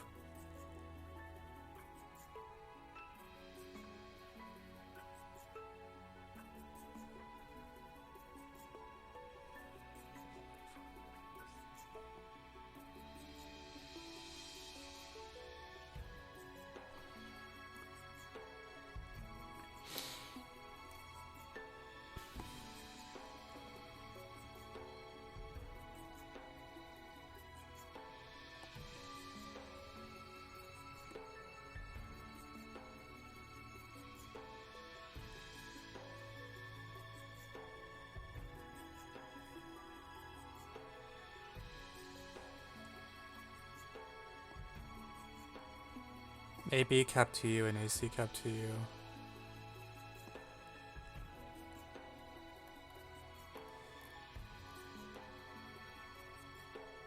I defined X prime and Y prime at some point, right?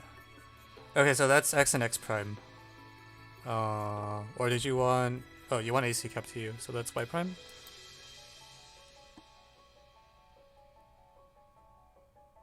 Okay. circle U. Oh, that's actually, yeah, that is actually true. I still don't want to add the points back in though.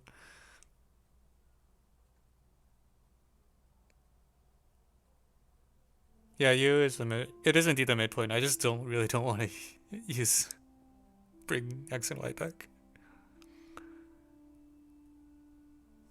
So you wanted EM intersects KR?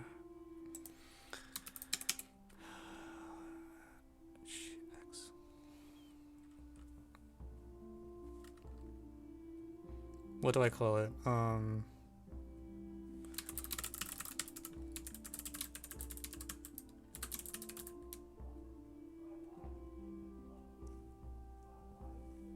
Finished bashing? Warren's ahead of us. Okay, I define EM intersects KR.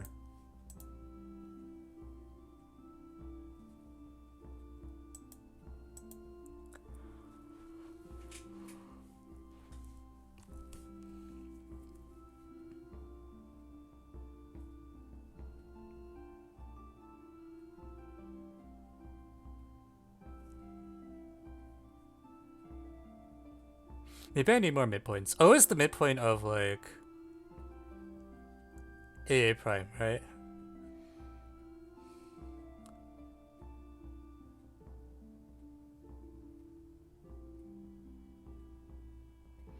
Like I really should think of this with reference triangle HAA prime.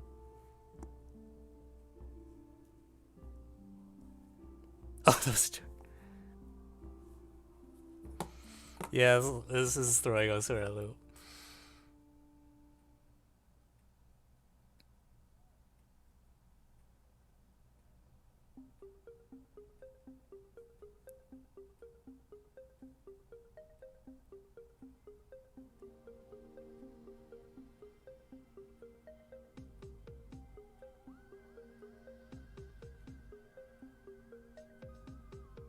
Or has it been 10 minutes?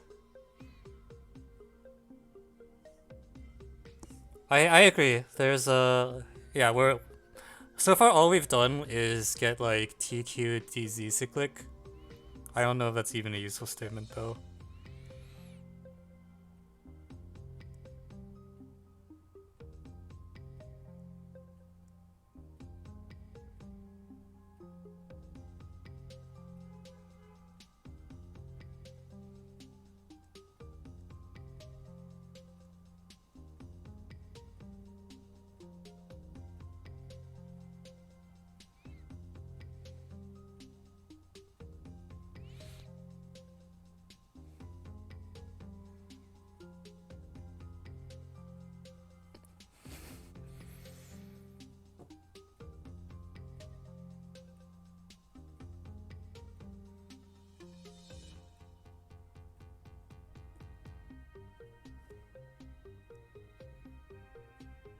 Just say A is the origin? No.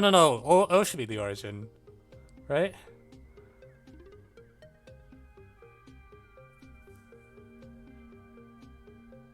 You want A? Like A prime AQ? Actually, maybe that's, I don't know. H is a...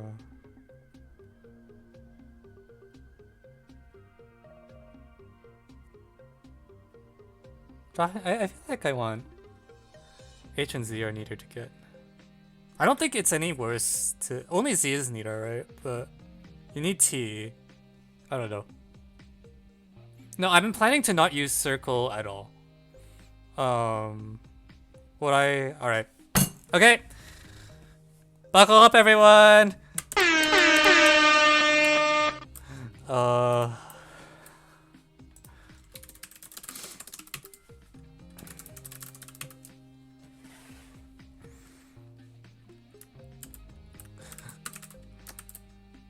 Oh, shoot.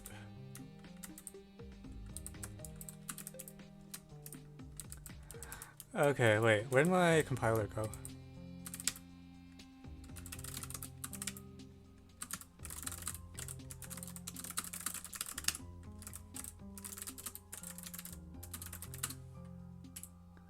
No, I think the thing you said is true. I just don't want to, like, I don't want to use it. Like, the statement is true. I checked it, and Like, it is really a midpoint. But I don't want to add back u v x y. I really don't.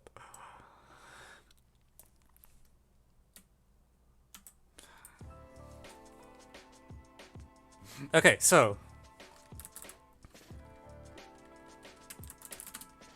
O is 0, 0.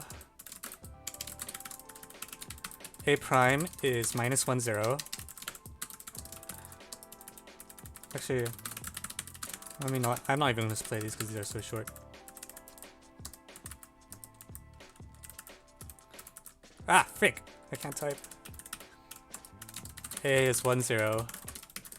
H is AB. Alright. So the first thing I need to do is compute the foot of the perpendicular from A to A prime H.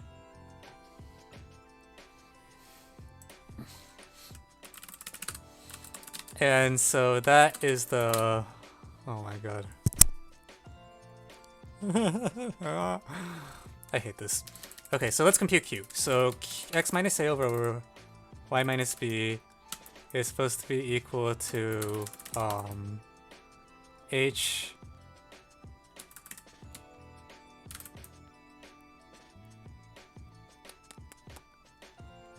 No, the claim is true. Like, the claim that theory spiral gave us is correct.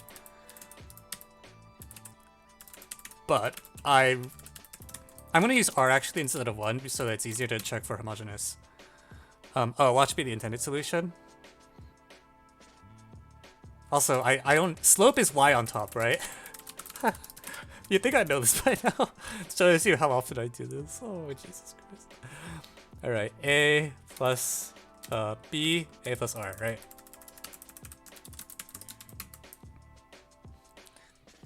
And this is supposed to be equal to the negative of the slope of QA, which is y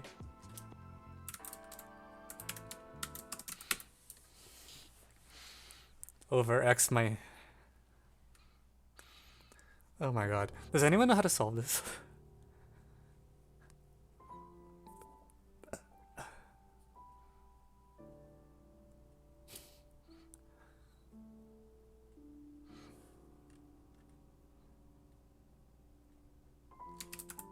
Okay, God, there's a system.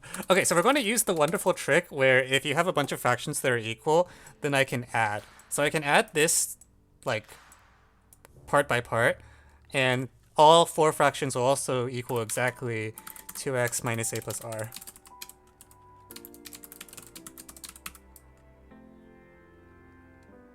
Also, I can equivalently subtract and y minus 2b over... Sorry, 2y minus b over r minus a. So that's why I don't have to solve a freaking system. Okay, let me verify. So this was addition, gives that. Did I add the wrong fractions? No, this one. I should put b over a plus r on the far left because that's the constant.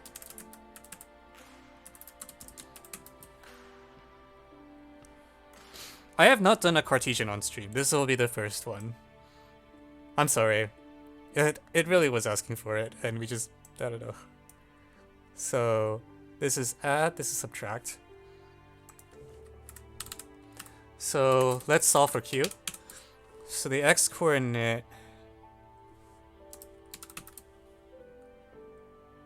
Oops. So there's actually some cancellation, right? The x coordinate, this b will knock out this b. So 2x. Hang on, I messed something up. No.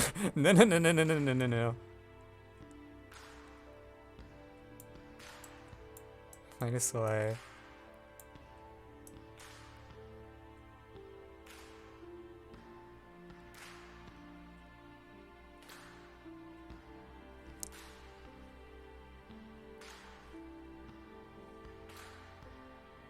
What did I screw up? Wait, this is not right.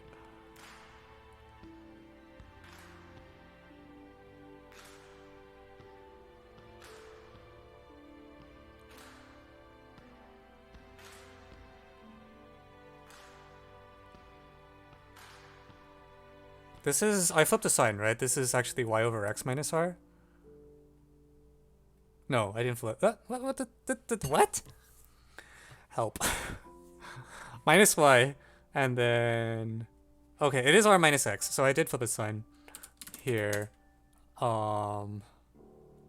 Which is really bad news, actually. Because that means my trick doesn't work.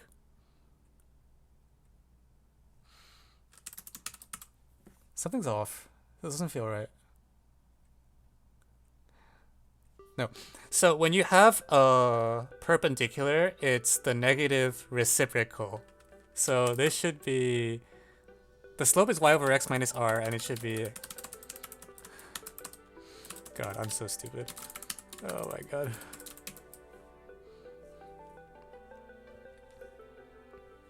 Okay, that's the actual thing. So let's write it just like it is.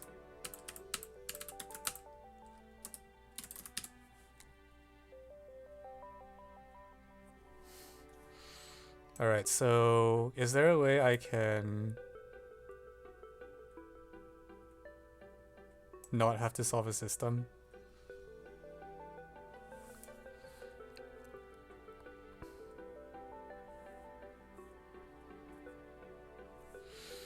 Well, at least if I use the trick and I do a no, the signs are mixed.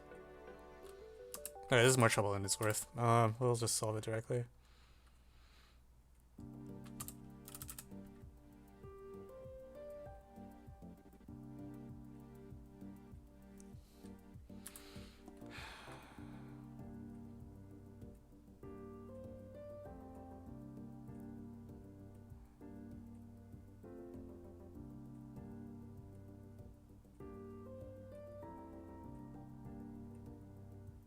So x is equal to b over a plus r times y minus r.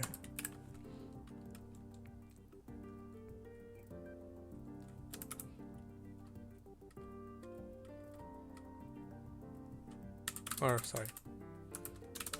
X is equal to that.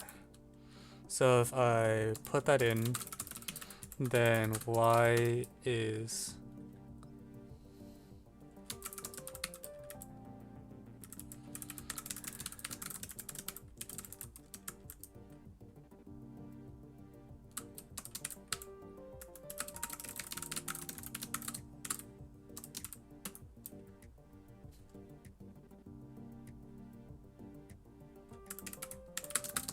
b plus that, right? So this whole thing is the value of x.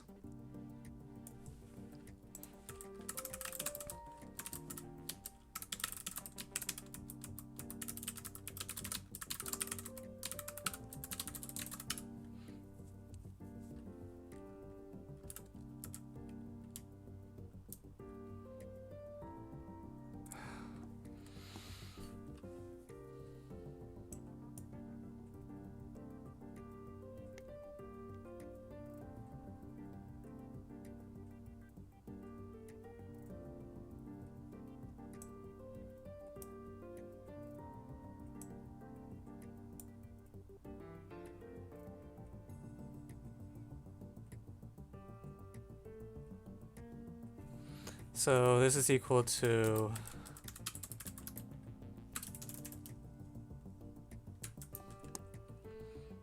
b r minus a over r plus a.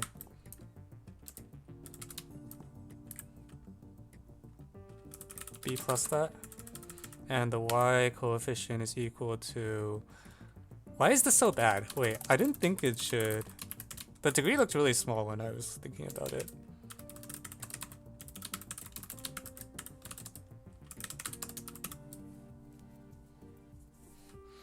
I didn't think... Did I pick a bad setup? How does anyone get Cartesian done if the setup is this... If, like, the degrees increase this quickly? All I'm doing is taking the foot.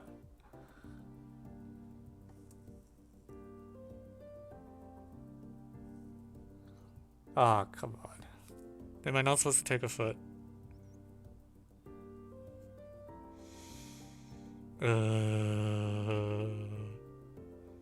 This is actually really high degree.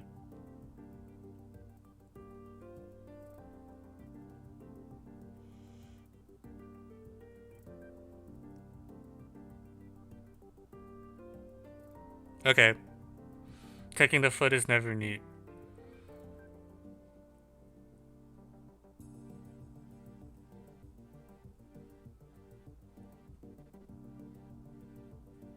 Okay, good to know. Let's see.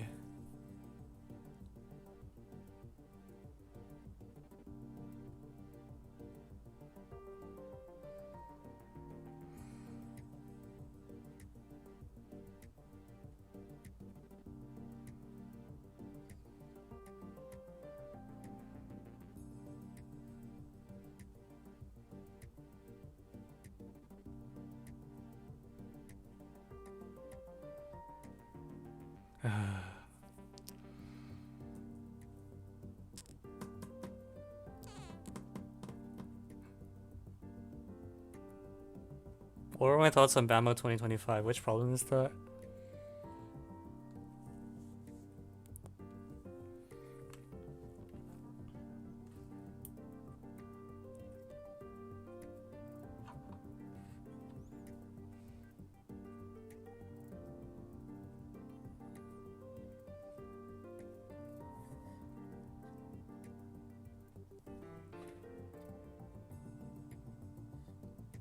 I think that's a good problem.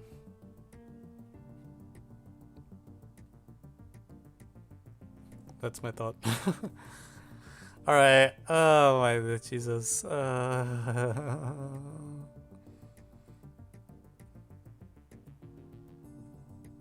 have no willpower. That's the problem. Wait, I'm just amazed that the calculation ends up this badly though.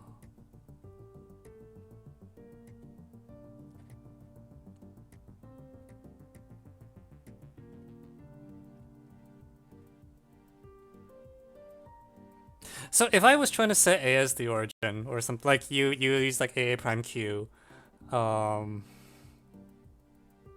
do you get T?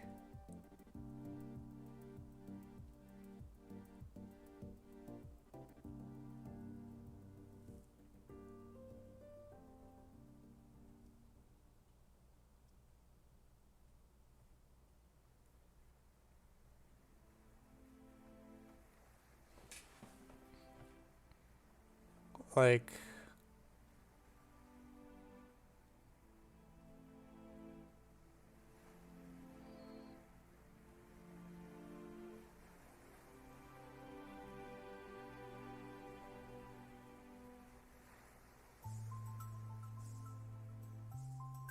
there's another thing we could try, which is the following. The alternative setup is you do the same thing, but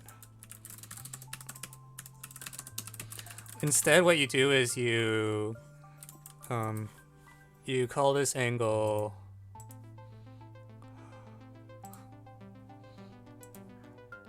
alpha, and you call this angle beta, and then it's a...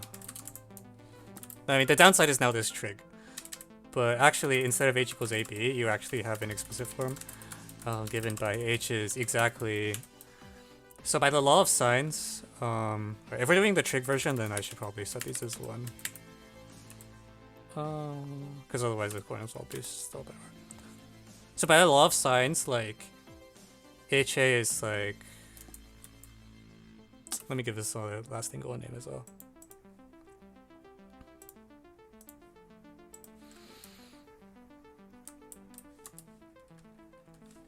What's the length of HA?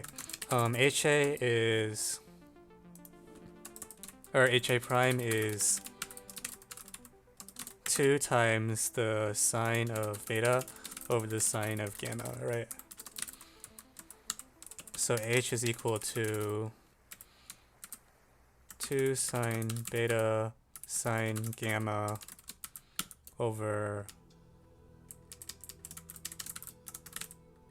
well,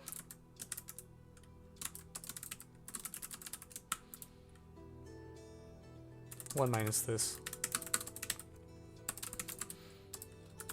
Actually, I don't know if this is any better. The height is, okay, let me get this right. This is cos alpha. And this one is sine beta over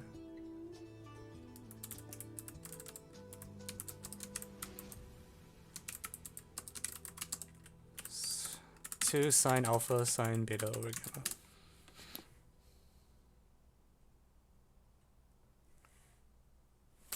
Rip the other like 9 problems.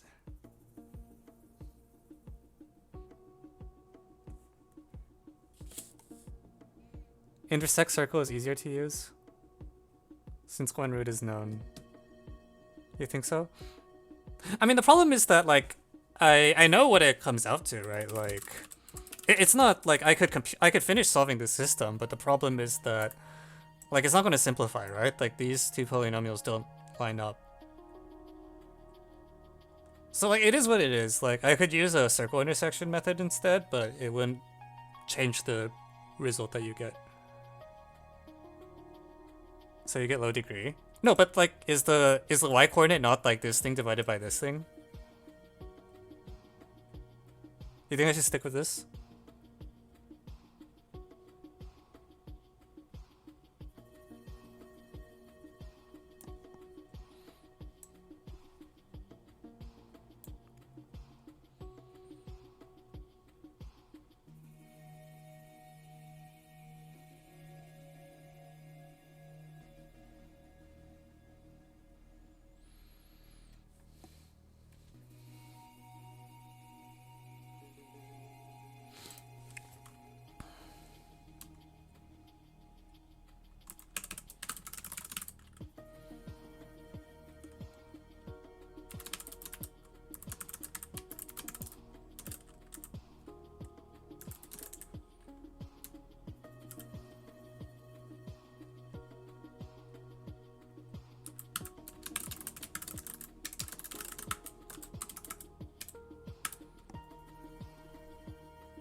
I mean, it is this, right? Is the thing you'll get for the y coordinate, and the x coordinate is like whatever r minus. The x coordinate is even worse degree, right?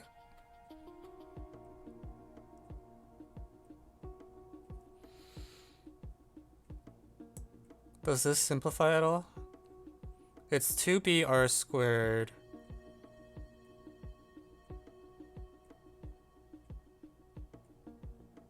Oh, it does factor. Oh, you're right. Okay. So this is 2br.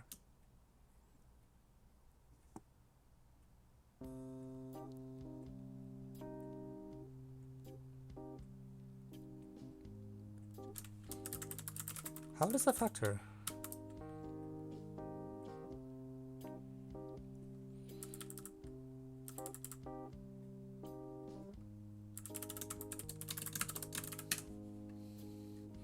Okay, you're right. It's okay, it factored.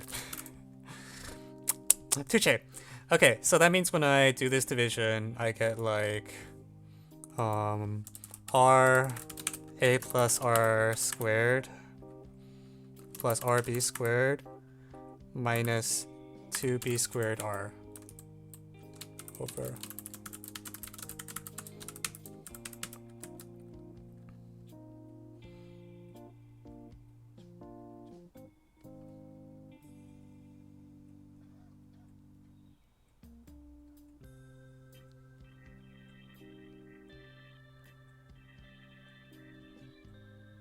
Okay, so this term collects.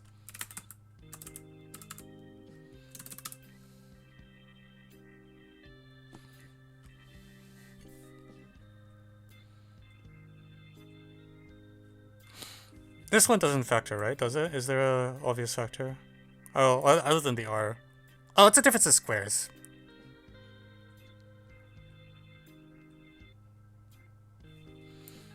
It should be, actually, because we know that this is a characterization of Pythagorean triples or whatever.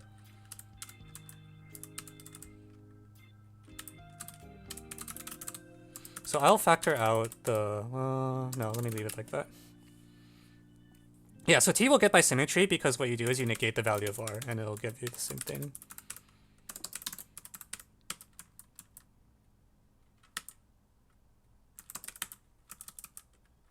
So I should be writing A plus R instead of R plus A to be consistent between everything.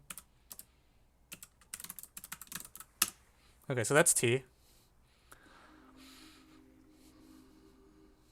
What is N? N is pretty easy, right? The whole reason we picked this setup is to make N easy. N will be 0, comma B halves.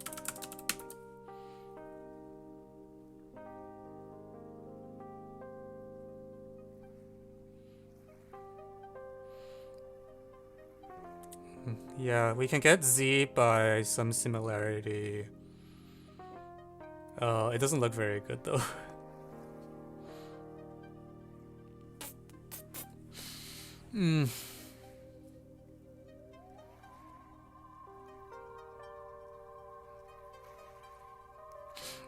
Well, you gotta do what you gotta do.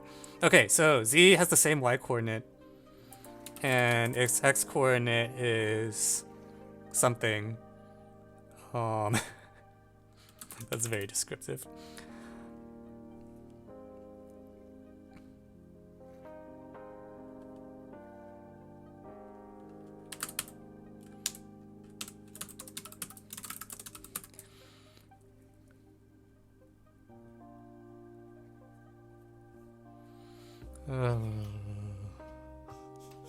What am I doing with my life?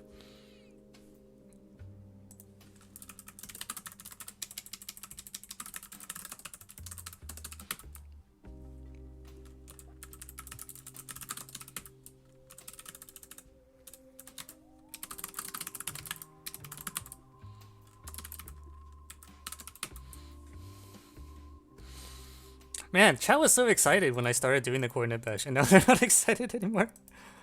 Oh, jeez.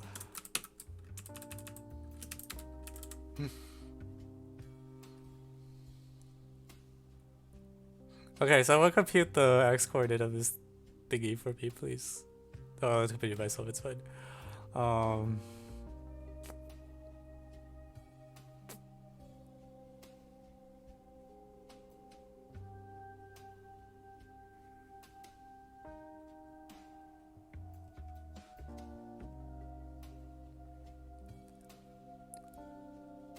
Oh, no, you use AQ. Okay, I see why you wanted A as the origin now.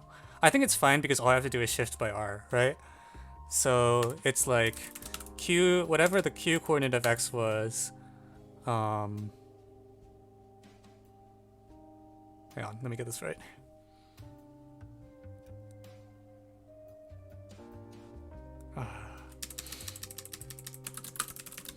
The Q coordinate of X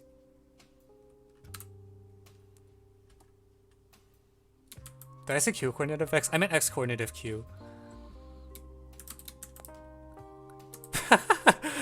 We want you to start the coordinate bash, so we try to sound excited, then we sit back and relax. I see. Oh man. Really working. Q coordinate of Y is the denominator. The B is this thing. And then Q of X minus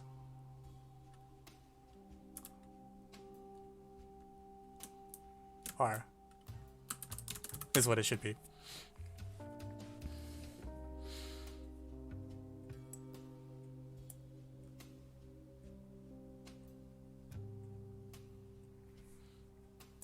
Okay, so this is equal to R plus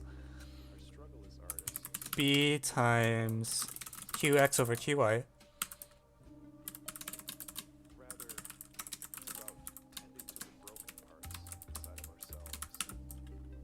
over a plus r squared plus b.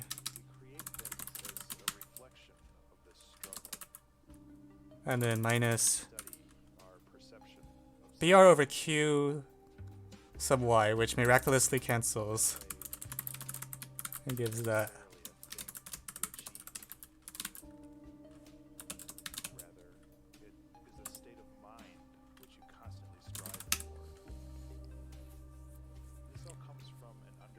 And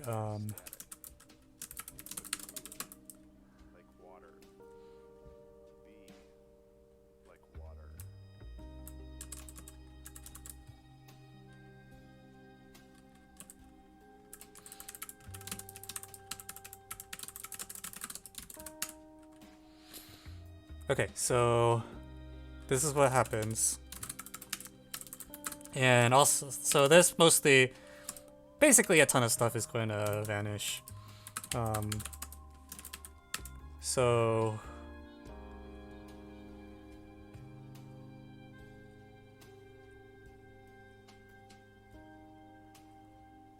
hang on, the degree doesn't match. I messed something up. Qx over qy. The r should cancel.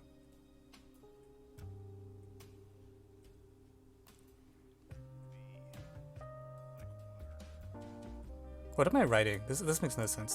This r shouldn't be here, and this should be b times a plus r, right? This is garbage. And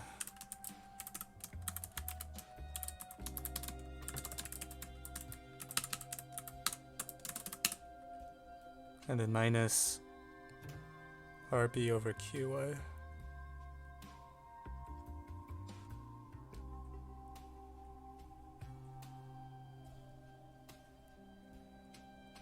Okay, so the point is this b also cancels.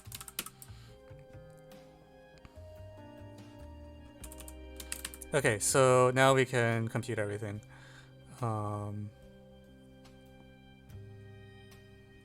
Or at least we can put it over a common denominator. And what we get is something very clean. Minus 2b squared on the top, 2a plus r on the bottom, and then I have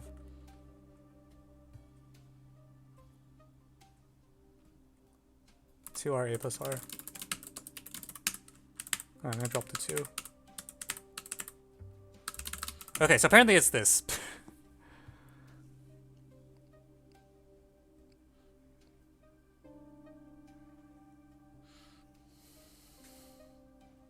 Right.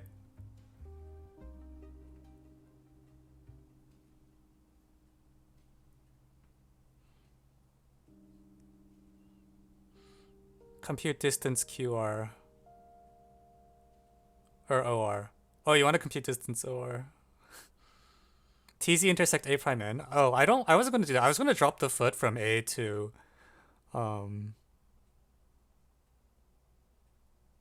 like the foot from A to A prime N is equal to something, right? I can actually, what I can do is I use this to compute, I had this formula to compute Q, right? For a random point H equals A comma B. So I can reuse the same formula except with A equals 0 and B divided by 2. So, what does that tell me?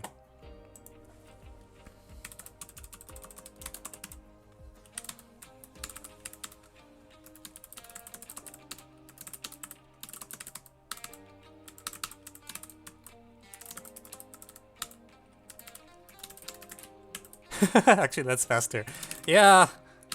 Don't repeat yourself.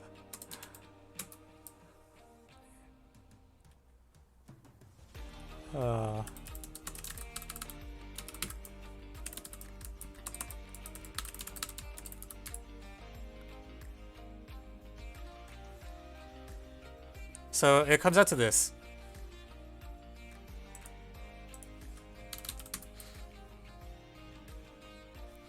Okay, so now we have that, and I want to check T, Z, and this point are apparently supposed to be collinear.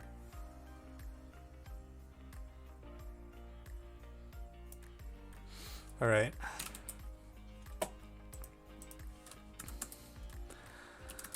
Okay, so the way you check collinearity is that you throw it into a determinant.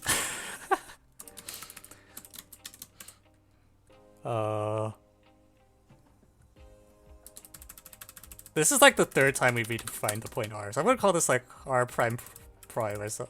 R. We R star, okay? Because it's special. So we want T Z R star. And this is the determinant of.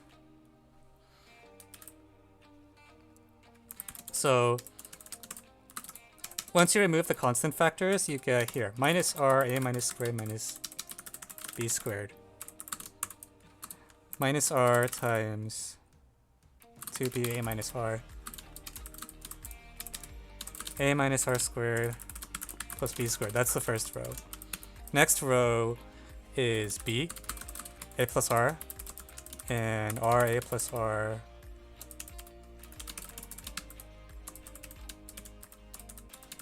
minus B squared. Last row, R,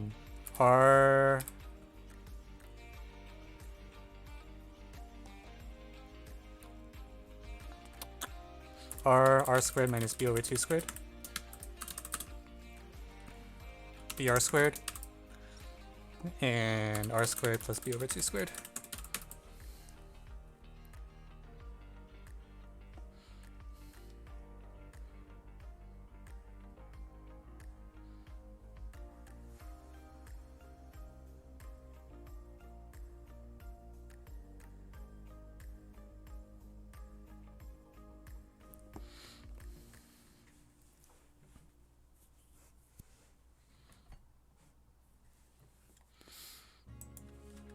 I hope.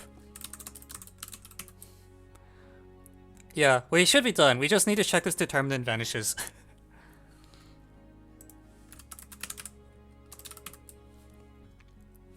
So I'm going to use this funny symbol to mean that it differs by a non-zero constant factor. Because, you know, when you try to show that the thing is zero, you only care about those constant factors. I also should make sure I didn't screw up Z, because something... It's not canceling the way the other stuff is.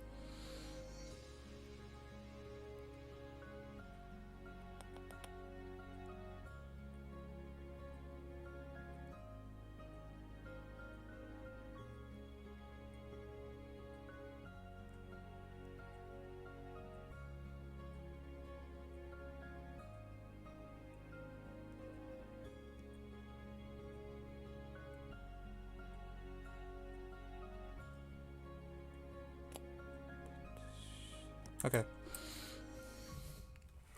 Yeah, so there's some scale factors. I mean, there's some factors I can delete right away, right? So, we can take out this factor of B from this column. Actually, that's the main one. Let's clear the factor. Let me just clear that one factor of B.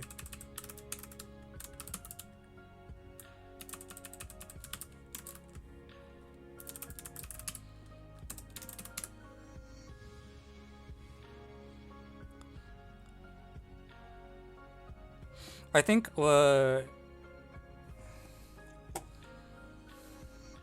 want to start by subtracting R times this column from this column, because that will eliminate a lot of terms, right? So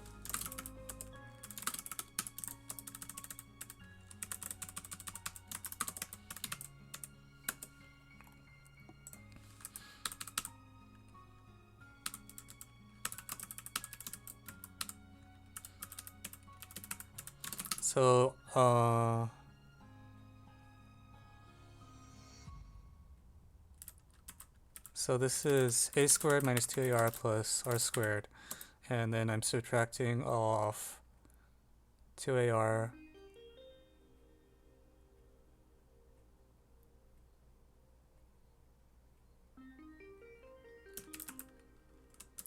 Did I get a 3? That 3 is bad news.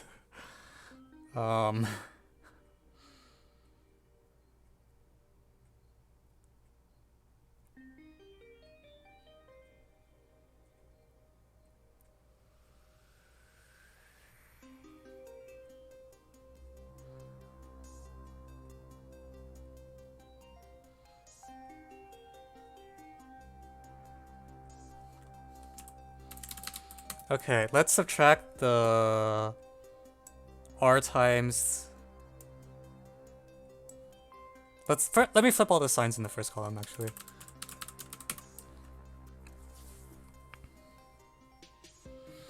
Okay, so now let's add or subtract. Let's add r times the.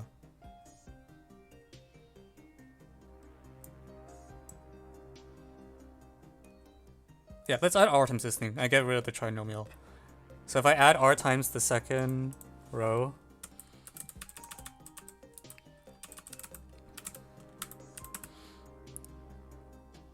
so minus 2a. Okay, so add in r minus ar, and then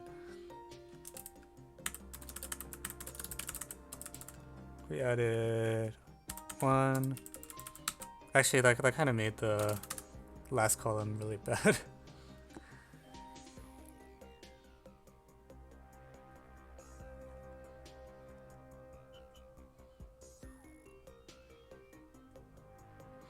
I'm regretting some decisions. Oh, okay, but let's subtract this one from this one now.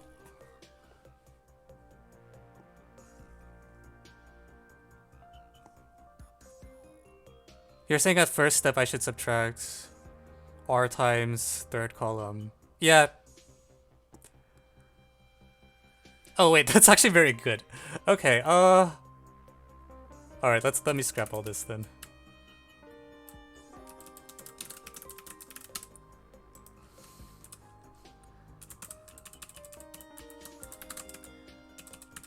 Okay, so if I subtract off r times the third column, this term disappears.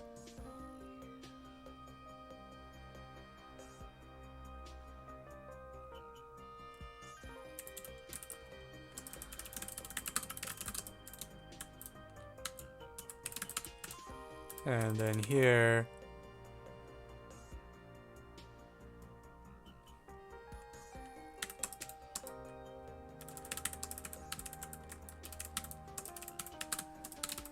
okay, so that's what that gets.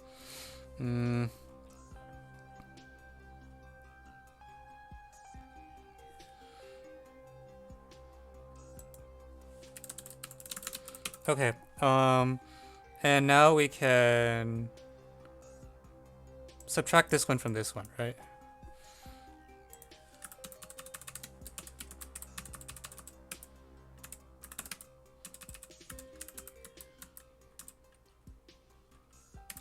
Zero.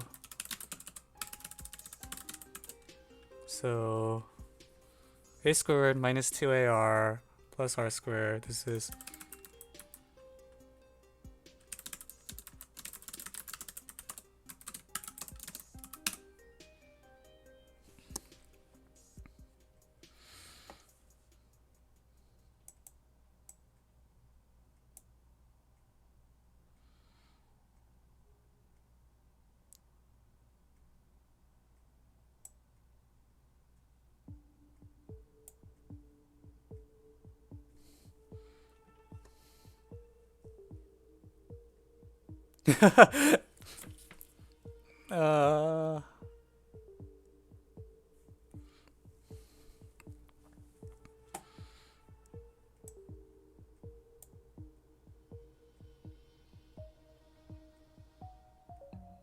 is that good enough? Can I try to?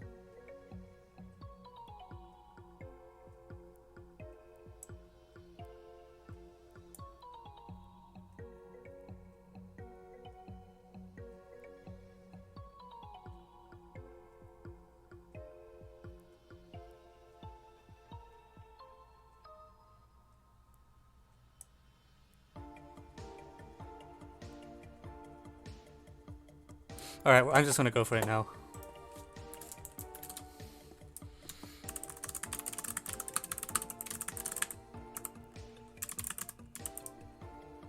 Plus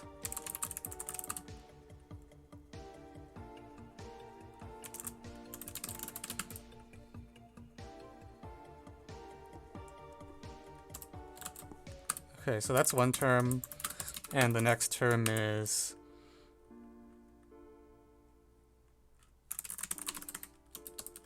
1/4 b squared a minus r squared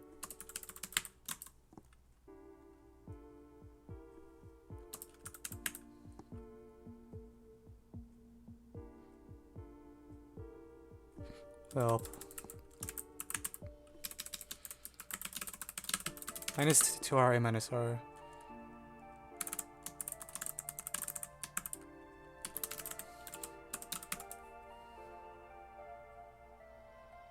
Okay, does everything cancel? Maybe? Hopefully?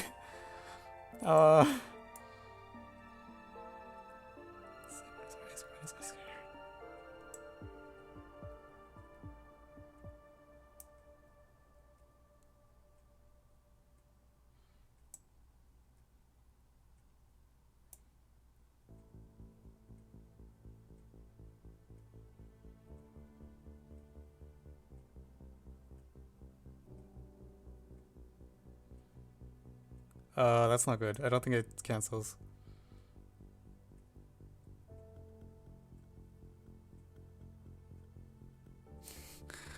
Uh... Uh...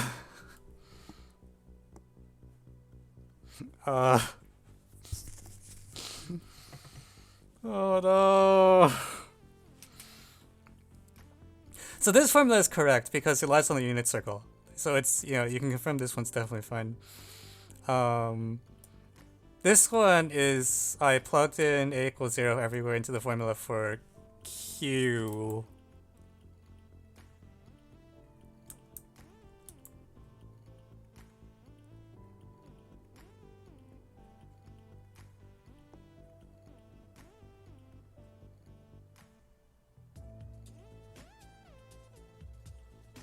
And replaced all the b's with b over 2, so that should be okay. Did I screw up z? Z is the one that I'm most worried about because there's no correction. So it's r plus dista qx minus r over qy.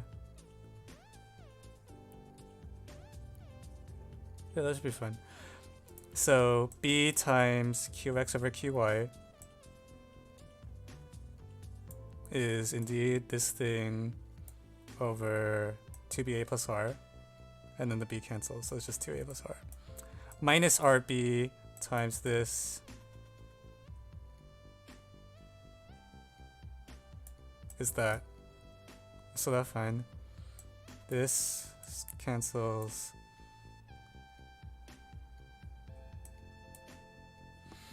Okay, so there was a factor of b here that I deleted, so that's that.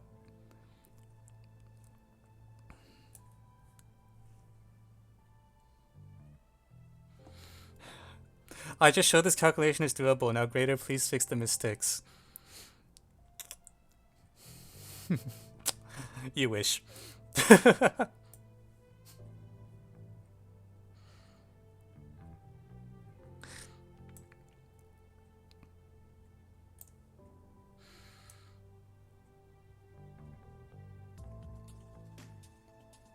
The thing is, like, this thing is divisible by a squared minus r squared, right?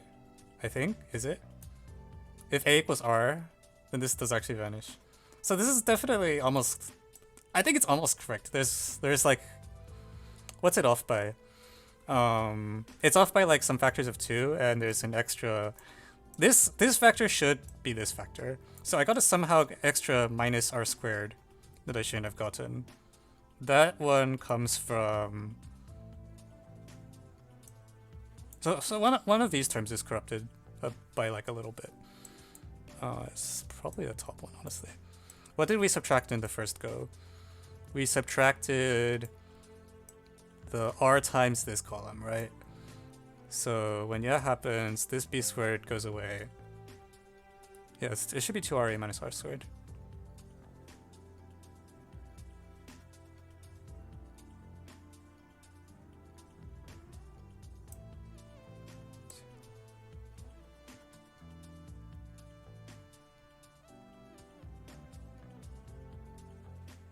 Hang on, this degree doesn't even match. This is degree 4. This is degree 6. Okay, something really went wrong. This term. There were some phantom factors of b that I removed, right?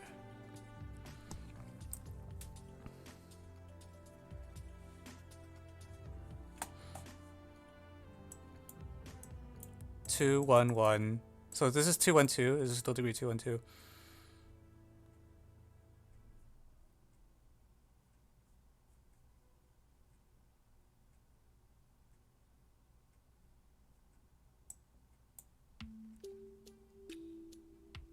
Where did my degree go wrong? Everything should be degree 6. So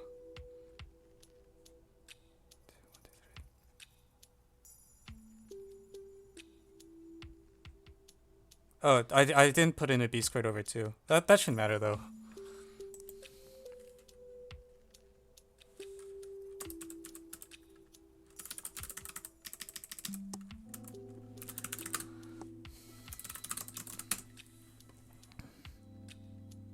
Missing in row 1, column 3.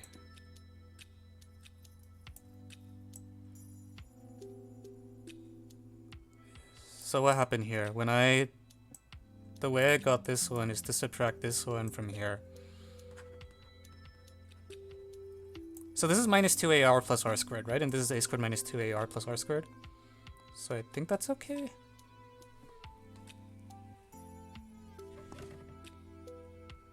Did I? This is minus 2ar plus 2. Oh, it's a plus r squared. Plus 2r squared. So this is a squared plus b squared minus r squared. There we go. Yeah, the other way I should have been able to debug this is by just plugging like a equals b equals r equals 1 or whatever, and seeing which determinant is the first one. But okay, great. Now it should match up, right? Yeah, this should match up exactly. So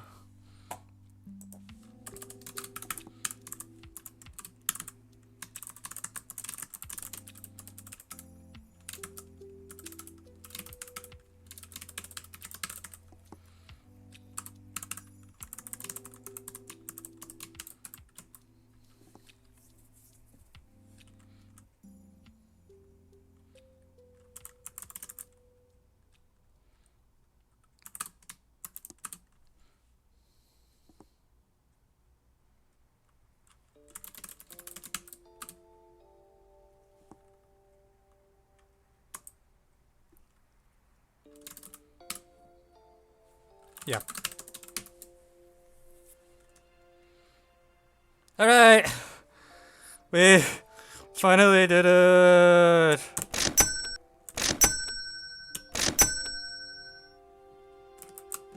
God. So I'm guessing the solution uses x and y based on the fact that someone's sending that message.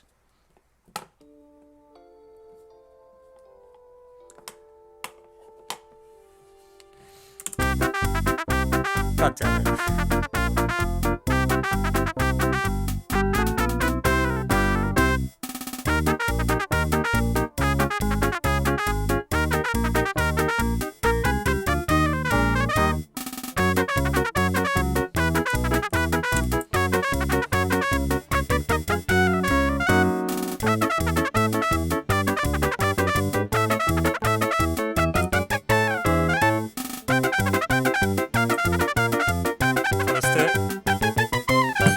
I have to write it up first though, which may be painful. But we'll write it up.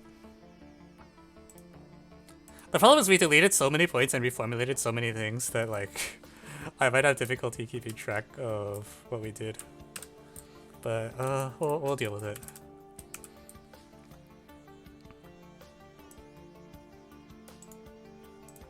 I feel like we missed something that like there.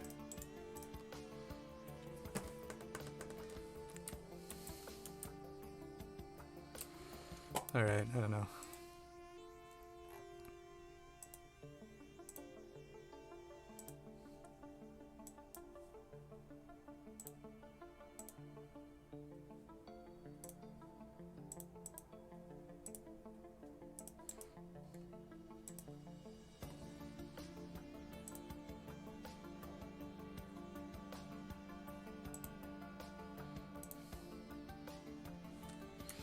Okay, so I need to retrace my steps because we did like a million things in this problem.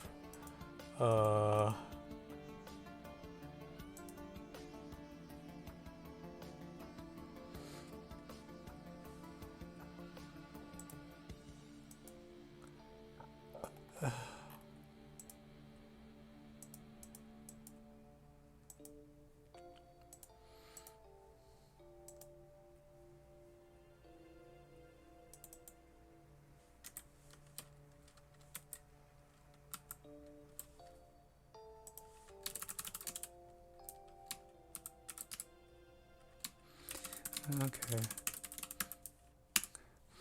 Try the tournament. Oh, the angel. I don't know. Let me finish writing this up first because we did a lot of things and I actually am not even confident I'll be able to reconstruct everything. But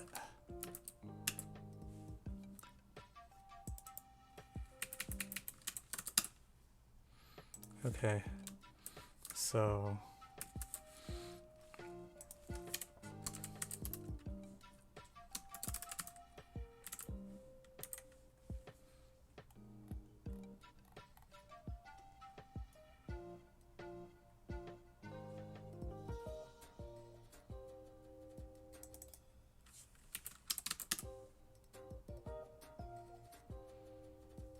I don't even remember how X and Y were defined originally. Just like line BA? Okay.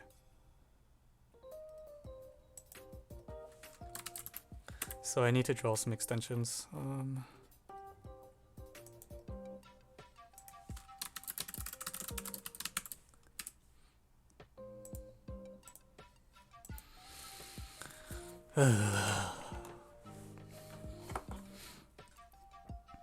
No, try. Does it seem hard for a 3? No.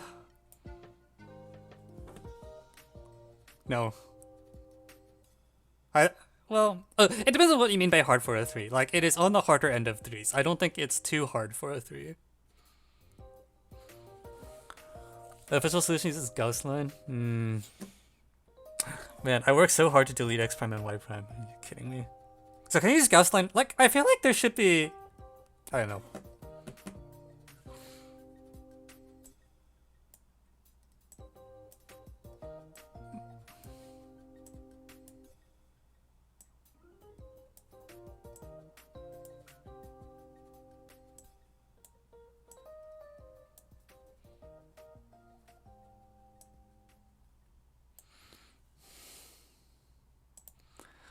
Alright. Use pair names. Why is this option not on by default?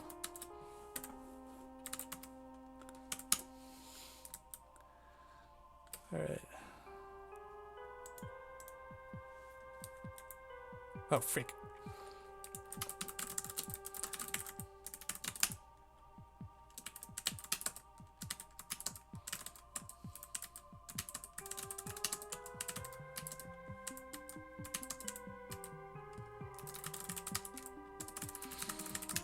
Dun, da, da, dun, da, da. God, how long did that take?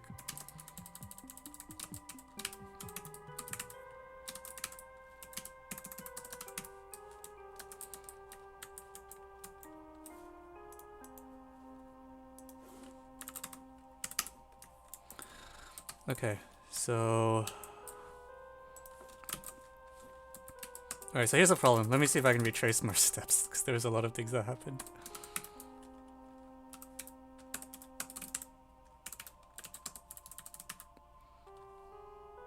What a diagram. Alright, so the first thing we did was... What do we do?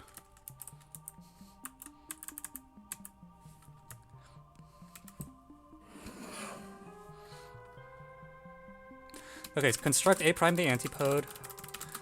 Q equals A prime HM intersect gamma.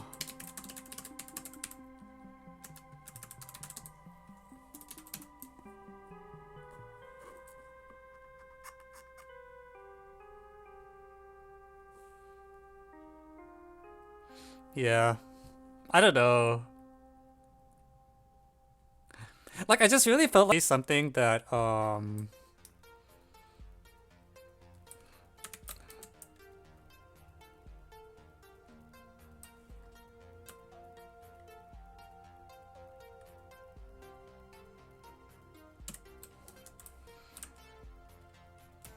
there should be some way to finish the thing that isn't what we did, but I don't see it.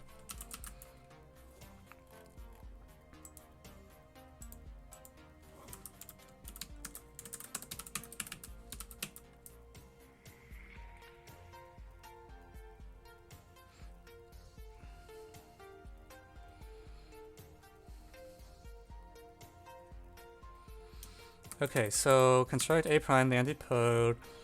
So the way we got rid of U and V is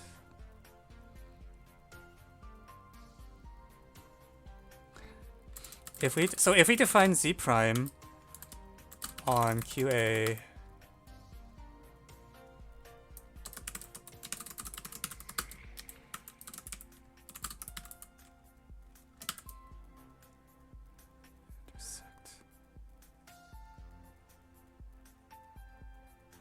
XY, right? I didn't even draw XY in the figure.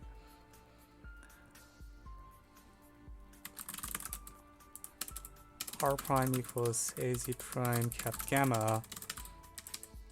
Then, so -1 is QT BC. Is Z prime AH intersect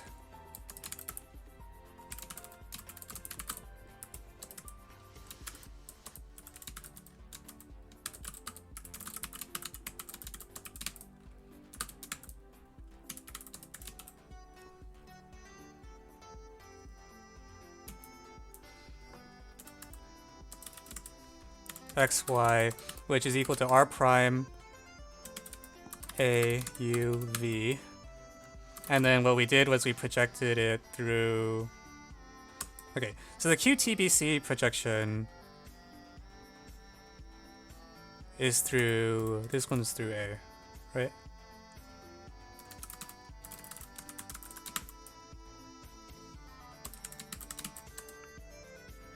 No, sorry, it's through T. Yeah.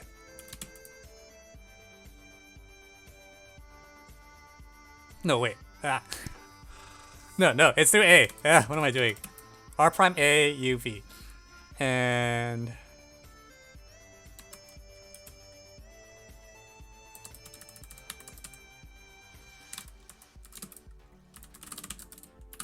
N prime equals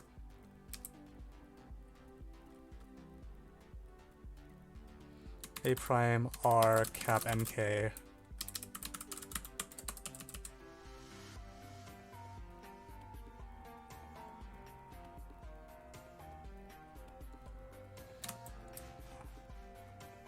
So R prime A U V, and we project through A prime equals N infinity U V.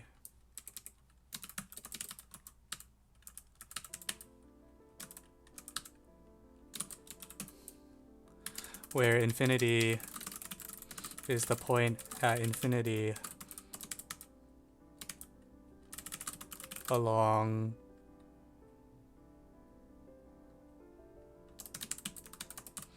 line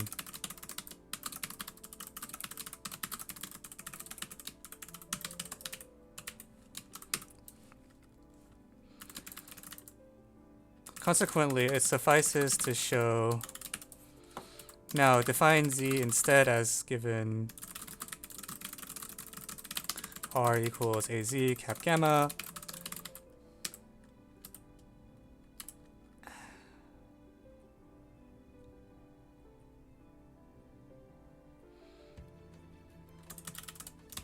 N as the intersection of the perpendicular, N as the midpoint of UV, and R as A prime and cap gamma.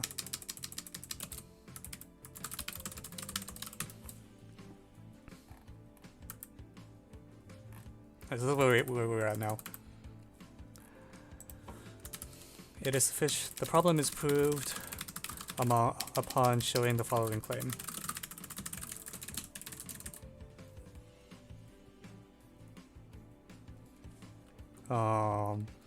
TRZ collinear.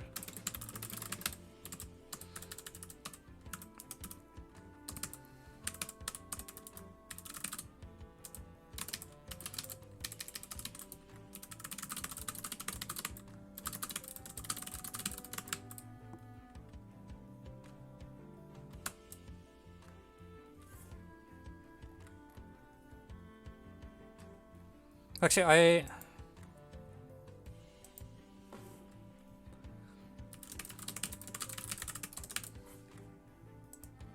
let me say let n be the midpoint of u v.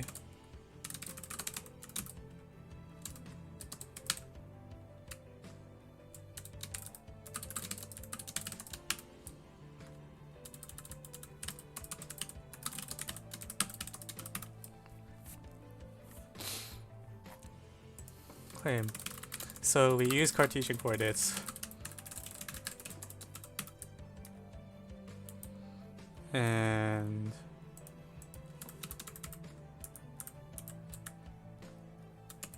copy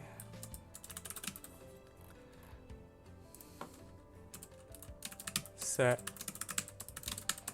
then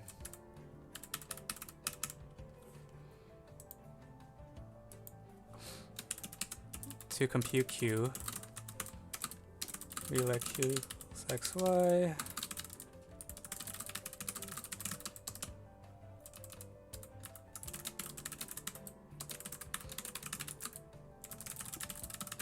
The analogous calculation will give t, and I called it r star because I was being stupid, but we can just call it r. And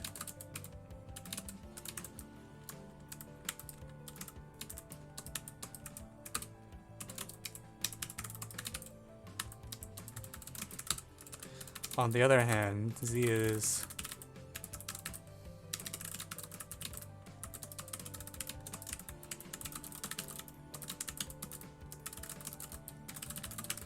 z. Finally,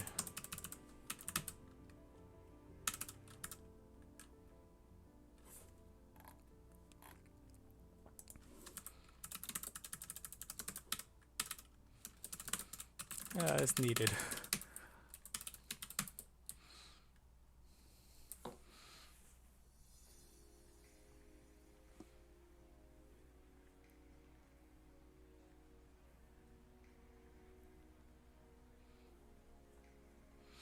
Okay, amazing.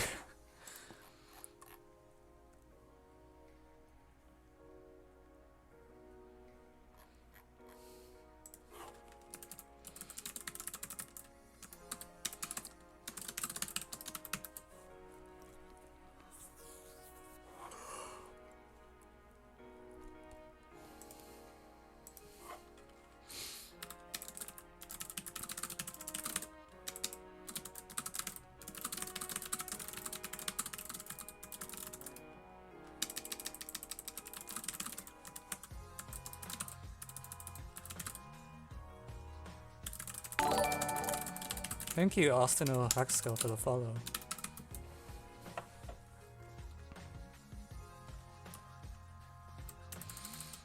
I don't think this one needs to be a line. Let's just be a straight equation.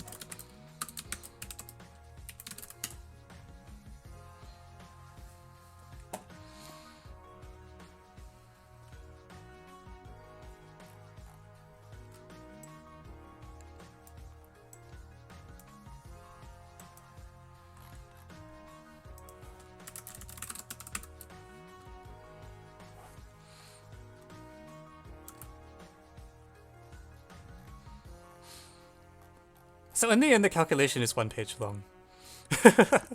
We're just incompetent. Alright. Alright, we're done. Alright, let's...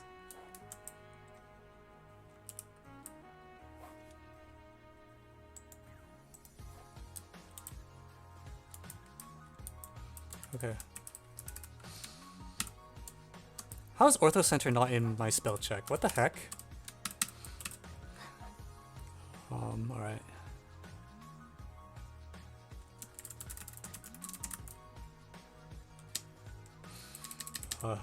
Projective plus coordinate mesh.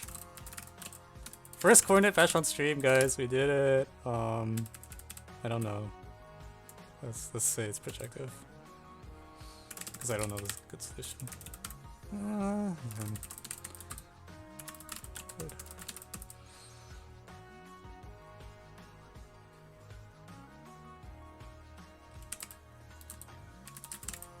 Yeah, well, this was supposed to random tags.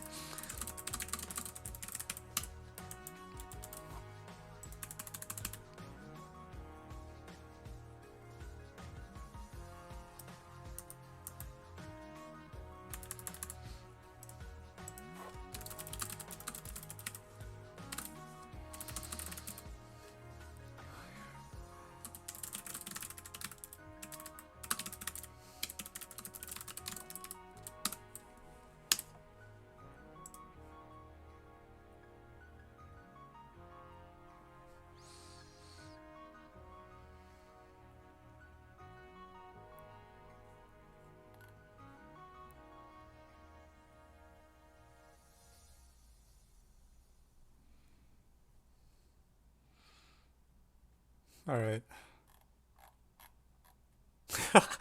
On AOPS it looks so much longer because everything is such big font.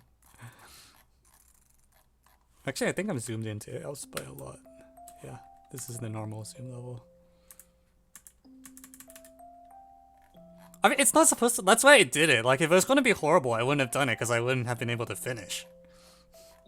Like, when you type it up, it's a page. It's just...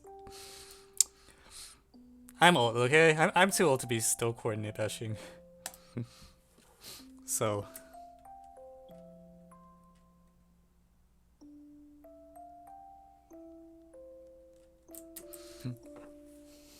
Alright. I don't know if I have enough steam to keep doing math. God.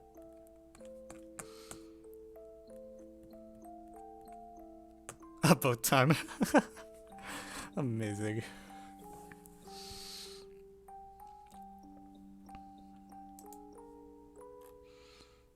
What's up on AOPS?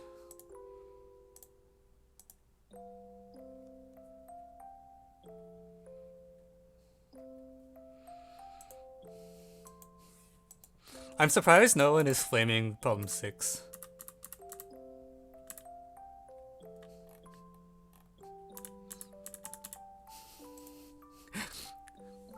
I was expecting like a flood of like an angry mob to like complain about problem 6 on AOPS.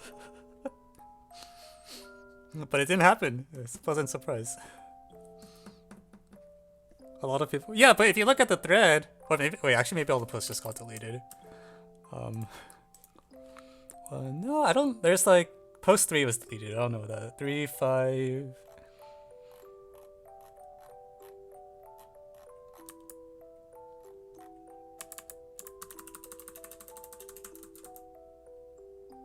Three and 5. Yeah, there's only 2 deleted posts, so, you know. I don't know.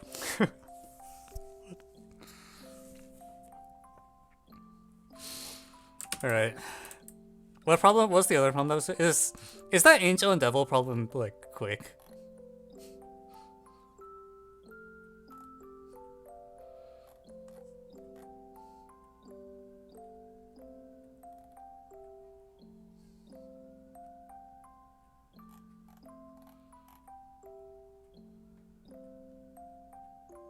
Has a nasty trap. Oh god.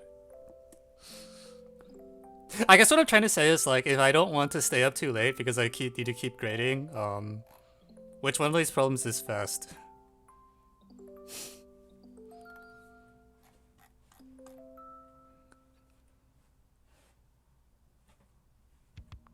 The final problem should be quick.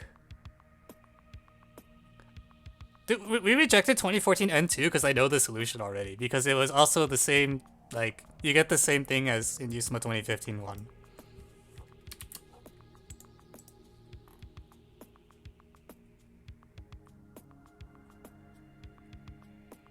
Warren, when you say this problem, do you mean Angel? Oh, see, when I gave you the list of problems I did, I generated it from my database by a script. I don't have a database entry for 2014 N2. Because I never actually wrote it up, but I know the solution. So I should create a database entry that says look at USMA 2015 1. But the hardest but very okay. Cool. Okay, now I want to see the statement.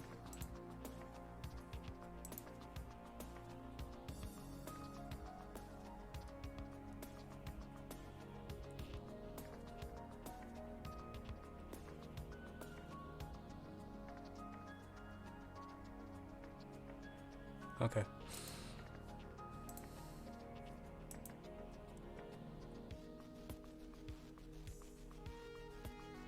So apparently part C stands alone and part A and B are literally hints to C, is what I've been told. So I haven't read what A and B say.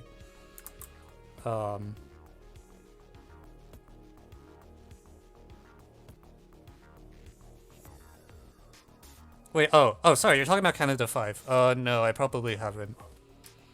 Let me double check that. No, I have not done that problem. Okay, this is the Putnam problem.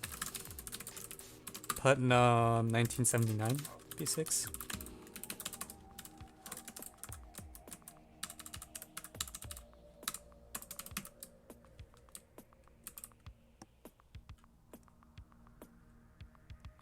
What the heck?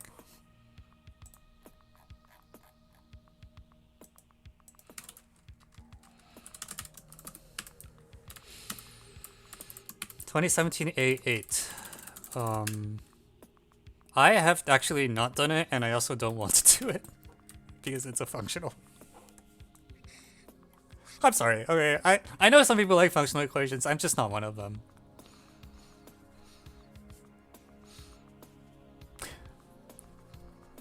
I like functional equations that have an interpretation, but that's like very few of them.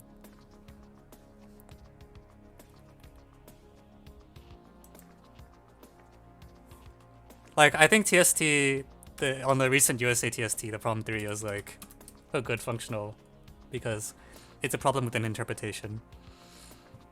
Did you like triple tangent line trick? That was pretty funny. I feel like I would prefer to, if I was a student, I'd prefer to have an inequality over a functional equation. Because at least with an inequality, like there's a notion of size, like something is bigger or smaller than something else that you can,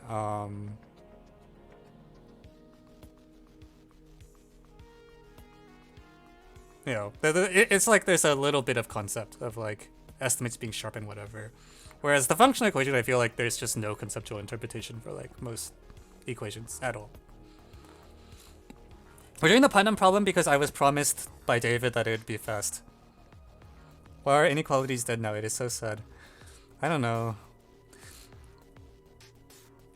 Inequalities are in a weird place because a lot of the difficulty in the exam comes from limits on how much you can compute. And I'm not promising. Great. All right. Well, let's get started.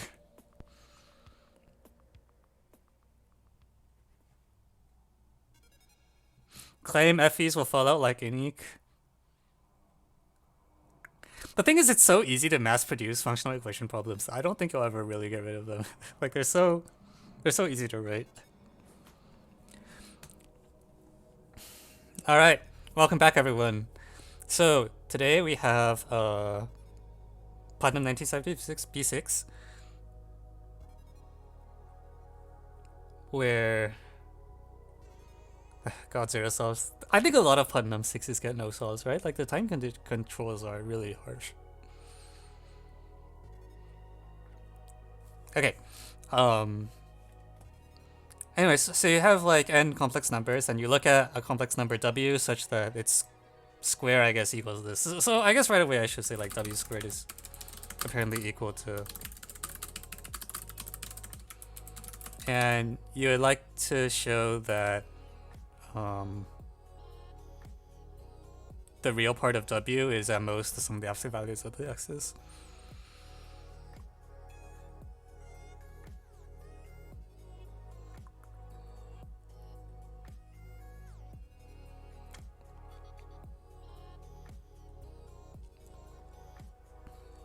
Do you think people are better at math now because of computers? Depends on what you mean by computers. I mean, internet is pretty strong, right?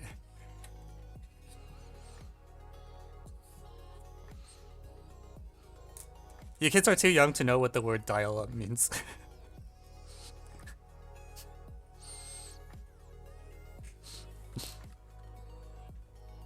The notion of square root is well defined in, like, there's a plus minus sign. So if you have a complex number, it has two square roots. They're like, for every complex number z, there's two numbers w, such that w squared equals z. And I mean, it's only up to a sign, but okay. So actually, this thing is sharp if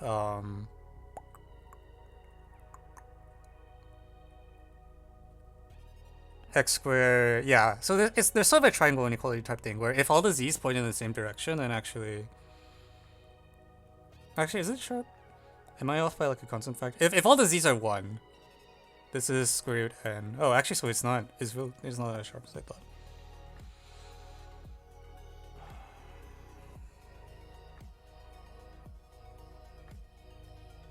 It's also interesting because if I set all the zi's to be pure imaginary, okay.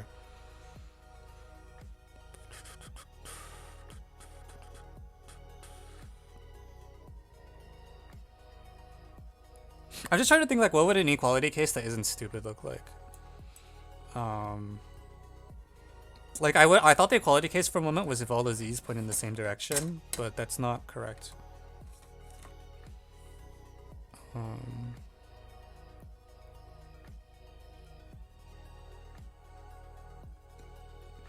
Actually, so if like z1 is 1, right, and the others are like I or something, then the x's here contribute nothing. So that's actually an interesting statement.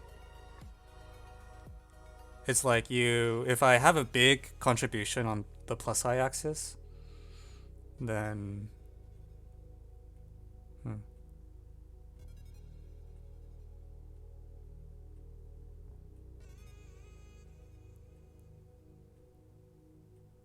I'm not supposed to, it's not, the absolute value would increase, but the real part might not, because you get when you take the square root, something weird happens. Okay.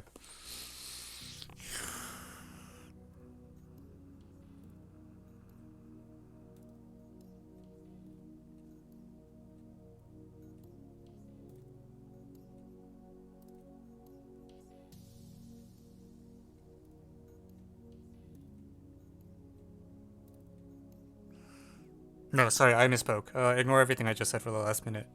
Can you just square and Kochi? Maybe.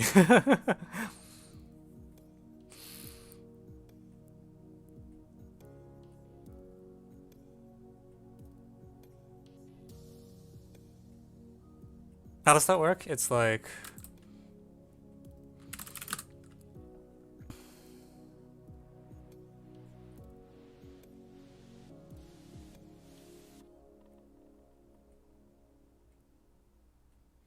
Okay, so you let w as a plus bi, that's fine. So a squared minus b squared is the real part of... Or...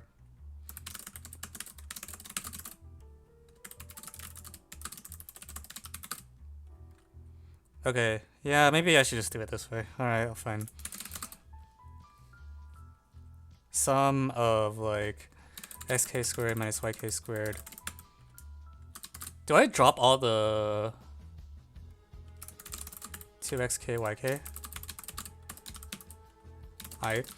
Yeah, maybe we can actually just kind of like drop all of the... so a squared minus b squared is allegedly some xk squared minus yk squared, where xk, yk are reals. And ab is equal to xk, yk. So... in particular, I ought to be able to... Alright, I guess we're using quote-unquote coordinates.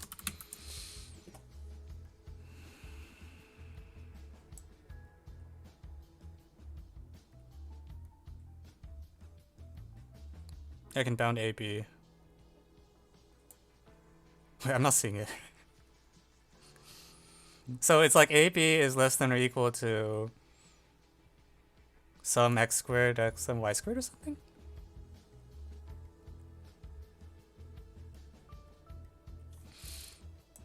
So this is less than the square root of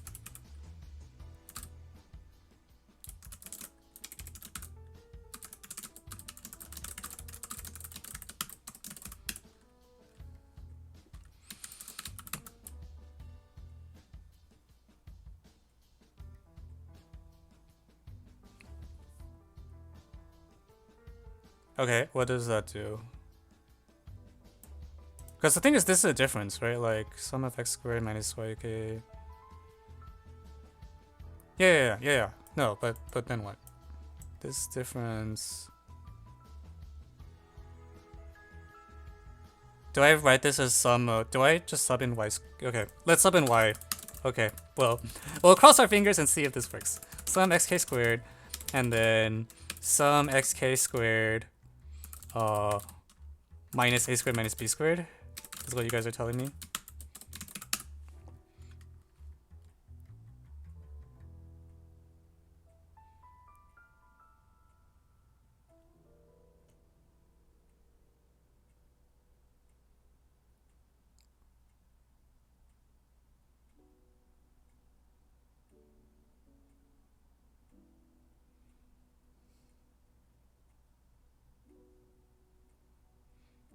Okay, but then what does that do? So let me move this over to the right. So if s is equal to the sum of xk squared, can I just show, what do I miss?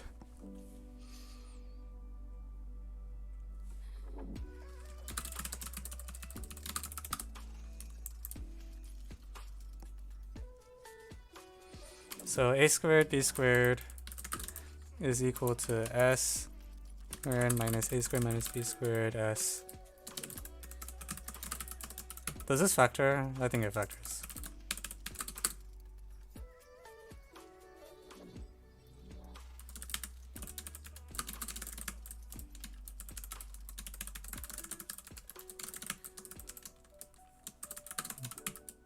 Okay, so s is a non-negative real number.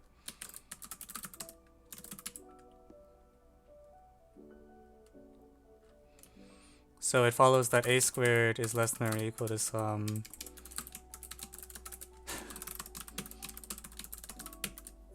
So it was okay, I wasn't wrong. Oh my god. Because I was looking at this earlier and I'm like, it's weird that when the zi's point in the same direction, the bound doesn't work. But I mean, they use the bound that a is less than or equal to square root sub k xk squared. Which is, I mean, it's true that this is less than sum of xk absolute value. Alright, get baited. I don't know. At least put like over root n or something. I don't know. Okay, so the bound is very non. This inequality is super loose.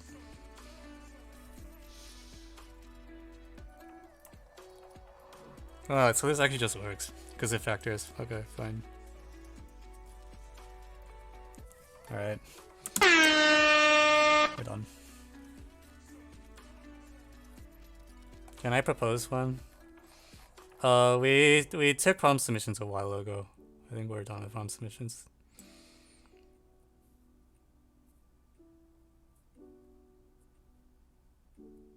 Come at the start of the stream. That's when we do the voting for which problems we want to do.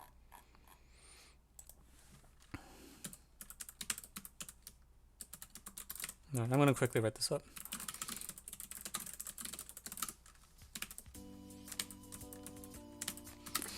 Yeah, I guess like if the problem had given us the, because you can just put on like a constant factor in front of the, well, not really. No, sorry, I take that back. I don't know.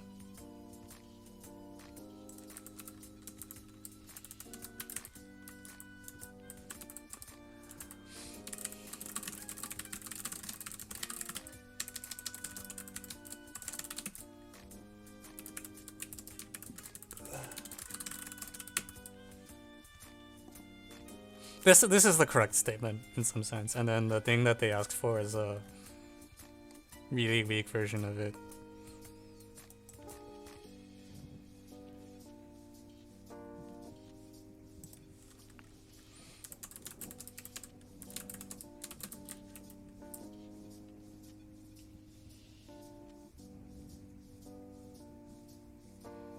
Mm-hmm. Oops.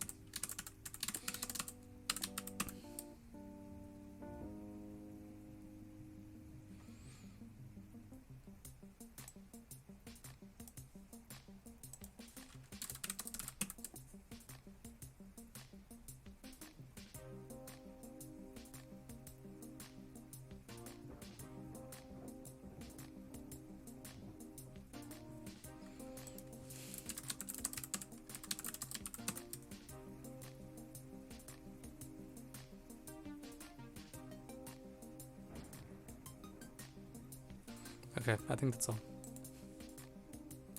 This equality, if no, the problem is that this inequality here is super loose. Like some of thing there, this inequality is super loose. No, wait, what? Are they talking about the? If z1 plus z2 equals 0, it's fun. I don't know.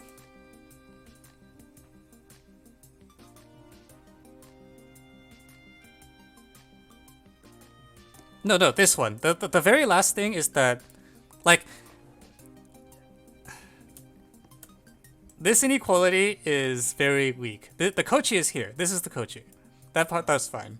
This thing is not Cauchy. This is called, like...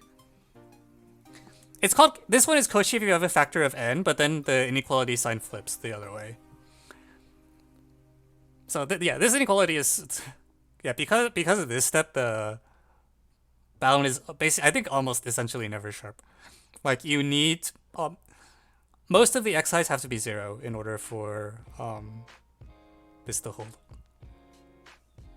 It's concavity.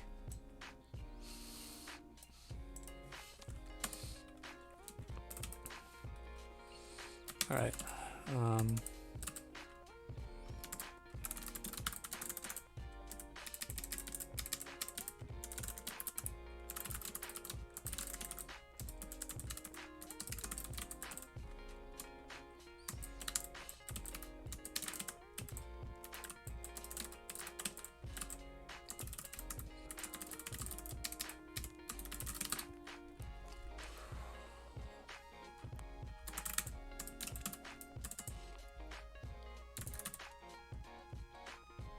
No, just use convex and concave. Jesus. Who uses concave up?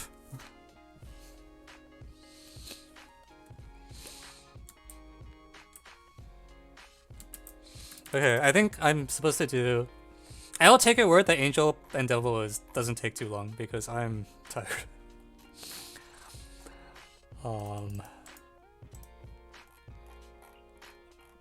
Derivative is monotonic, but I'm...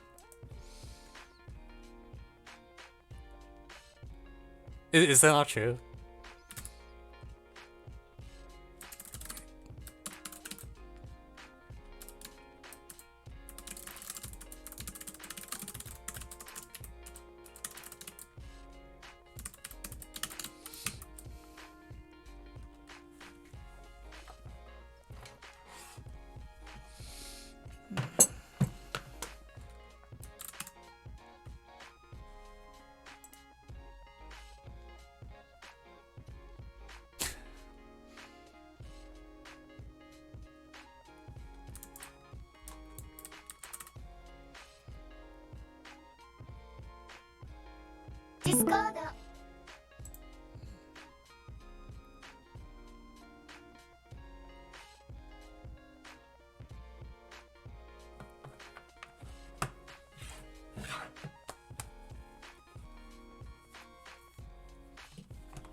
Discord out. Oh crap, I didn't mean to close it again. Sorry, you get to hear Discord one more time. Discord.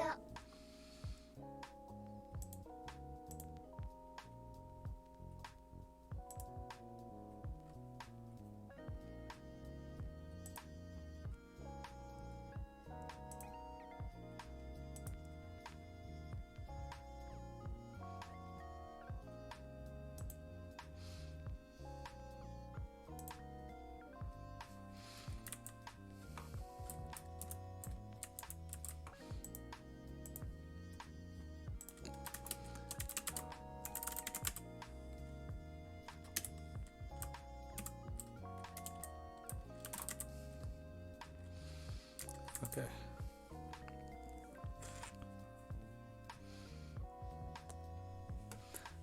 Where am I? I'm at the...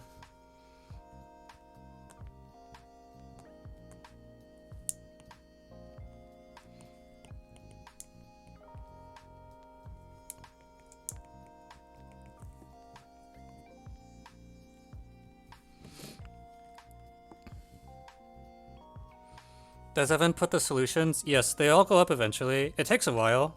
I only like update it like once every couple of months. Yeah, but I also post them on my app, so you can also find them there.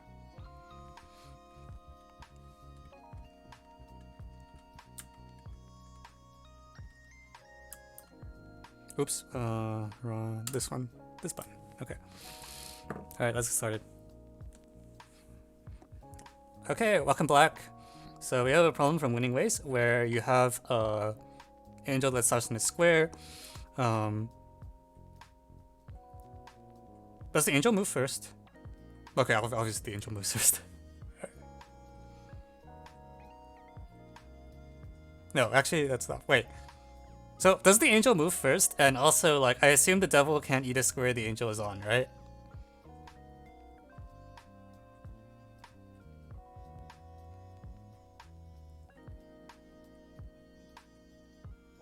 Is that true?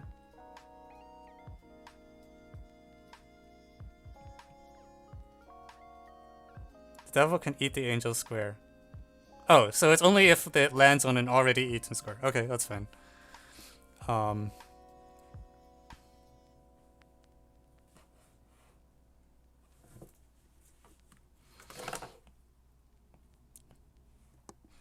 Okay, so let's first try to show that power 1. Can replace angel and devil with cat and dog.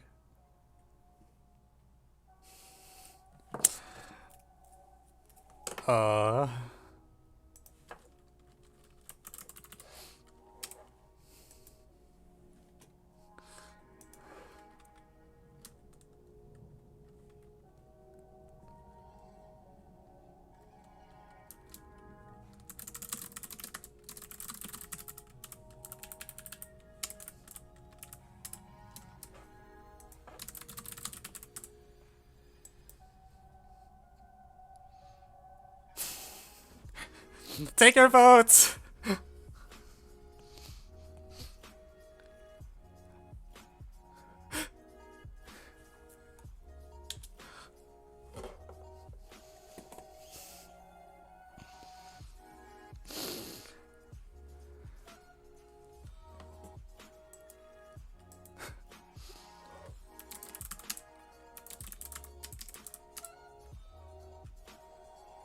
Which one is cat and dog? That's a good question, actually.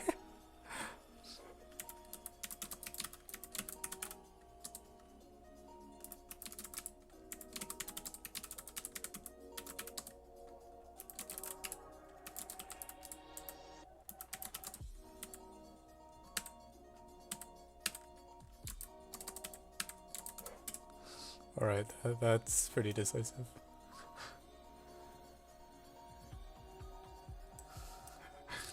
Yeah, I just put the cat and dog without thinking, and then I realized, wait, you know.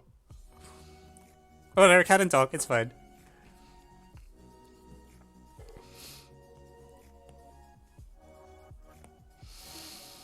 Alright.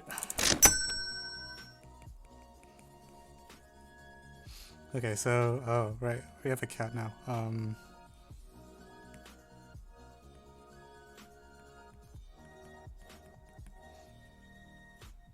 So what's the strategy for power 1?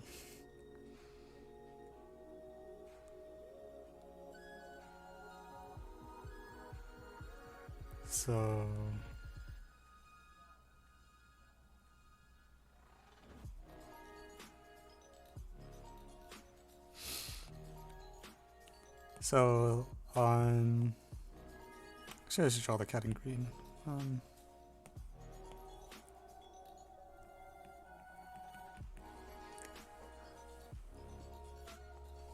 Here.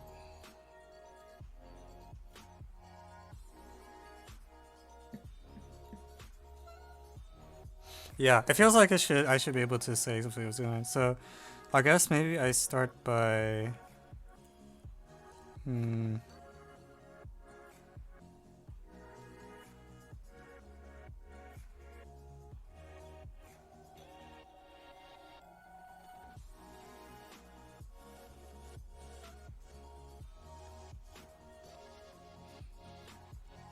if I take like a big ring around here, like pick some large integer d, I can enclose the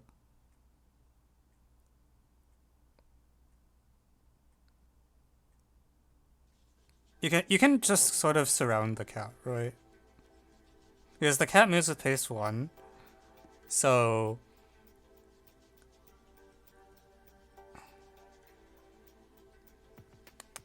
is that no, not quite. If you do an enclosing, can I do an enclosing where instead of closing, actually literally sealing every square, block the corners first? Okay, well, that too. I was gonna say this thing where you like delete like every other square initially over time, and you go like close to wherever the cat is. You do it like around where the cat is trying to leave. So if the cat is moving, if the cat moves this way, you delete a square here or something, and then if it moves here, maybe you something like this, right? So by the time the cat reaches the edge, because you're deleting only every other square, no,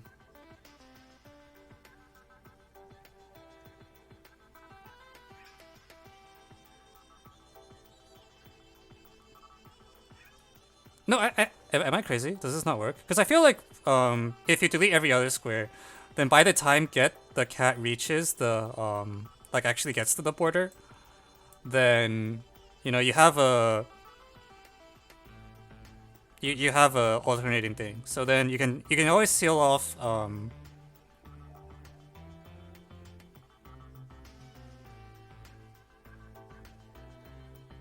is that true?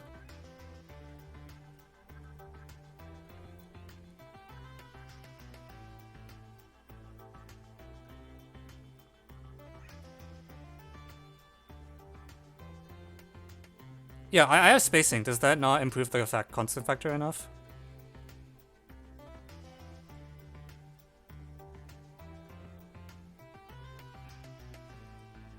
Yeah, I agree. No, that's what I'm doing, right? But I'm trying to get a surrounding with space. Like, I'm leaving gaps where there's like a gap here and like a gap here. And I don't fill these gaps until the cat gets to the edge.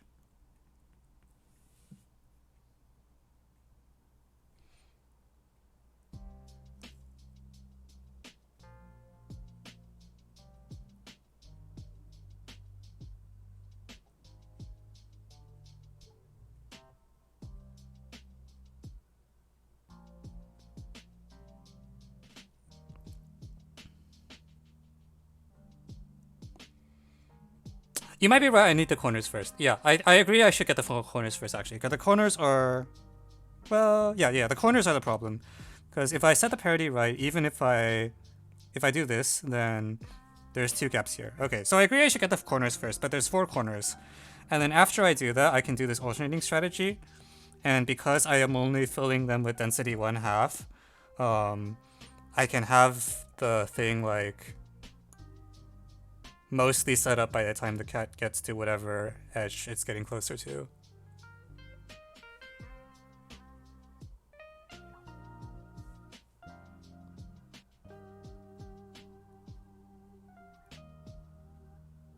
Oh, okay. Yeah, actually that's true, because it's by 1.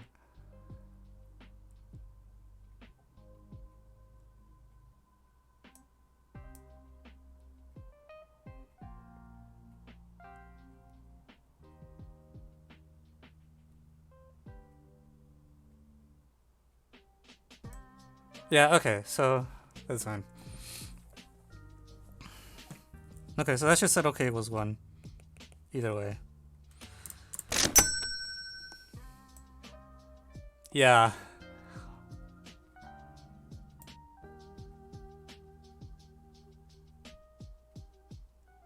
Should I spoil the surprise? Probably not yet. I haven't even thought about okay equals 2.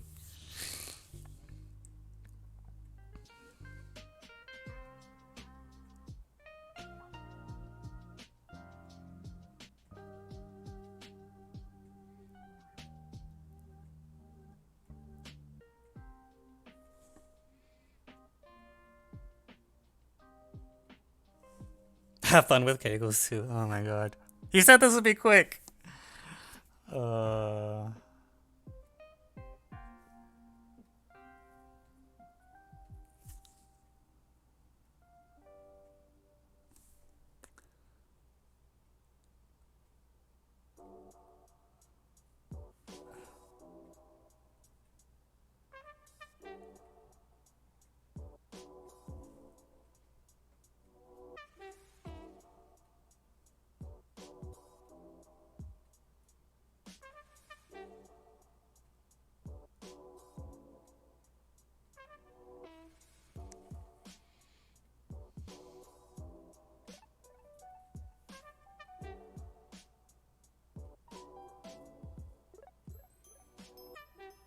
I'm playing a sample game. I mean, it just feels like the cat gets away or something. Like,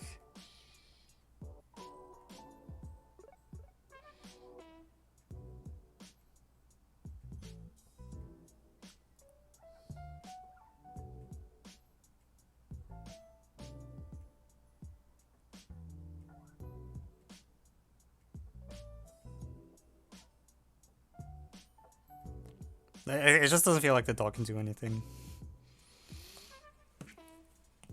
Right? Like, you can... Actually, to be honest, I'm a little surprised you claim that...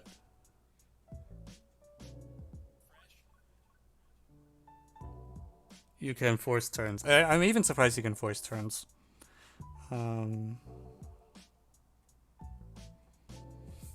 But anyways...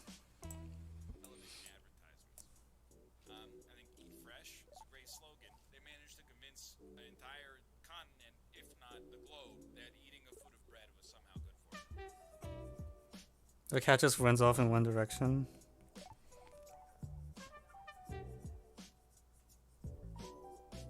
Assume the cat can only move up. Don't you just block the square above the cat then?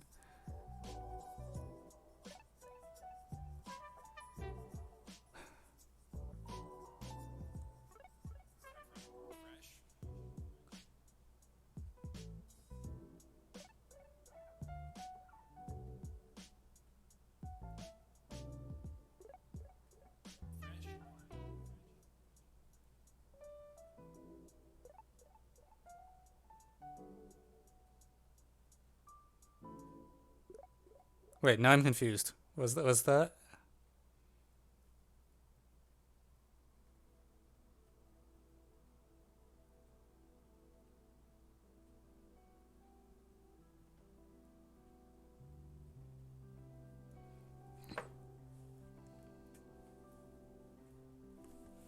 Wait, what was the claim? The claim is that if the cat always moves up, it always loses.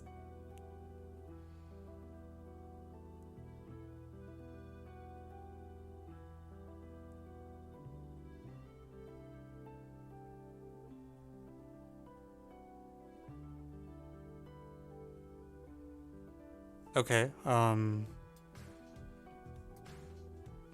Okay, so the claim is that if it always moves up, then that's not good. But I don't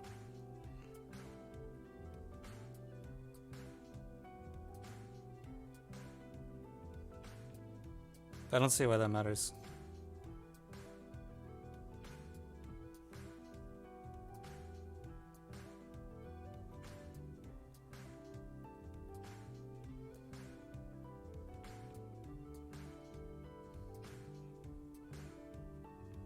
Like we're just trying to have it win, right? Yeah, but I'm not sure I would have run only one way either.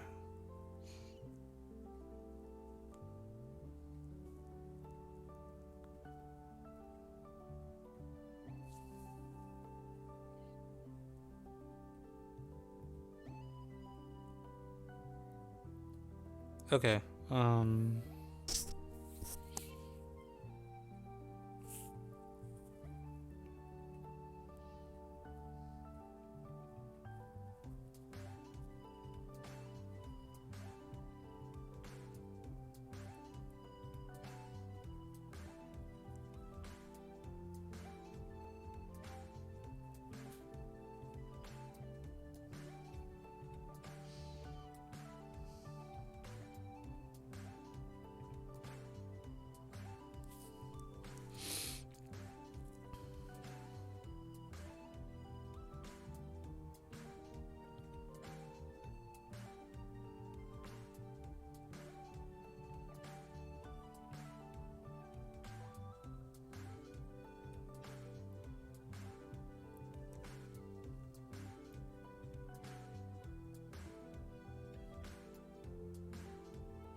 Yeah, only K goes 2.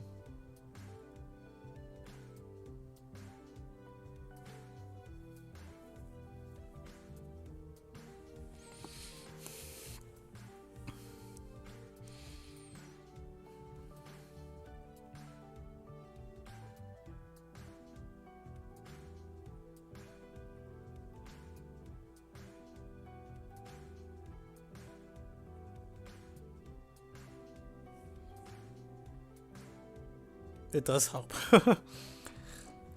How?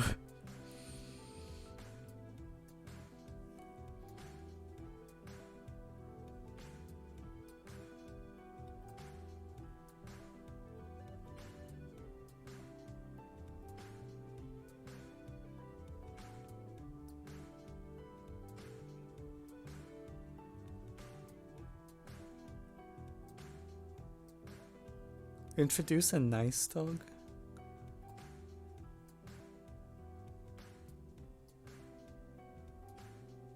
What is a nice dog?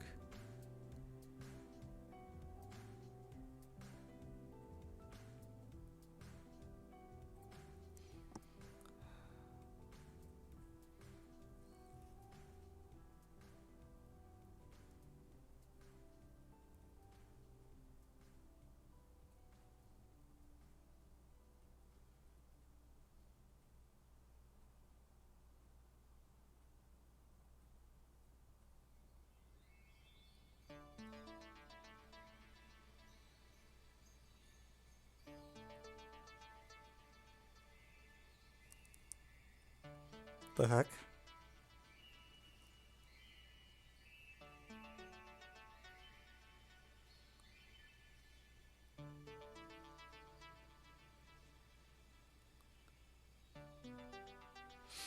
I could have moved, but didn't.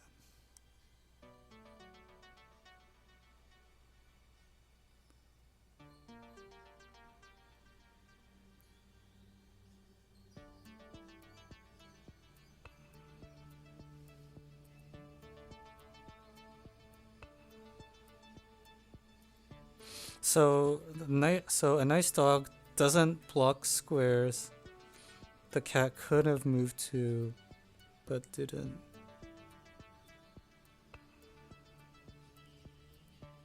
So what you say is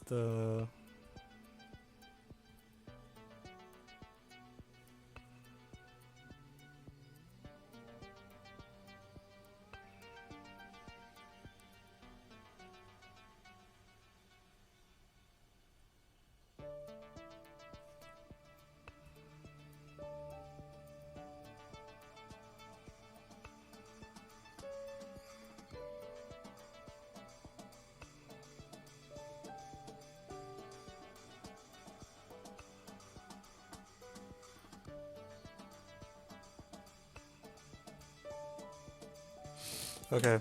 I think at this point you've told me the solution, so I'm going to look it up. Because I don't understand the concept of the nice...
Hmm...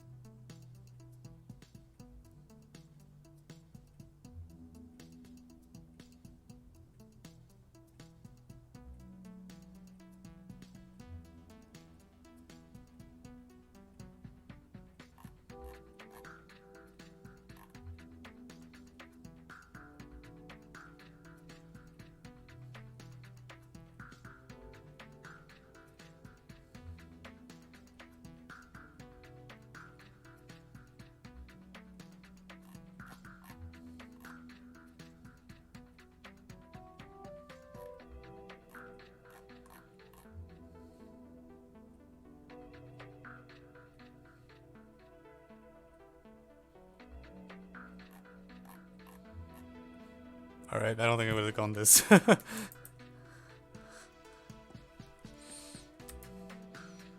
I'm reading the paper from... Well, when was it? 2007. It's like... 9 pages.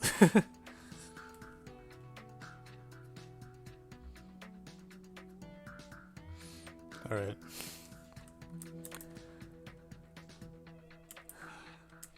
I do feel like I've heard of this problem somewhere before. Like... What Mose is this though? I don't know because I gave up halfway. I don't think it's unrateable. I think it's probably, but I have a suspicion it's larger than. Wait, really? 25? No. Wait, I like don't think this nice dog thing is like easy or something.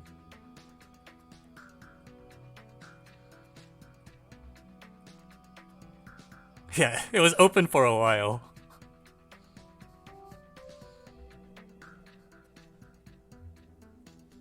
$25. Oh, it's open for oh god, that was a long time. 24 years. No, I think the 25 or something was a reference to the number of years. No, that's a...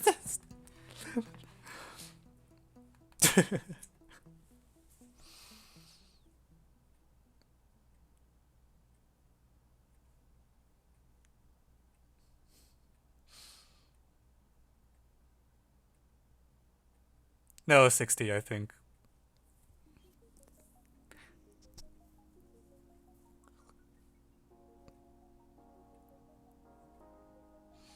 Okay, cool. Alright, well, I think I'm done for today. I need to get some sleep and then go back to grading. The strategy given is fine. It's this reduction from this, like, nice to... I don't know. Thank you, Jagat Kanihal. The follow.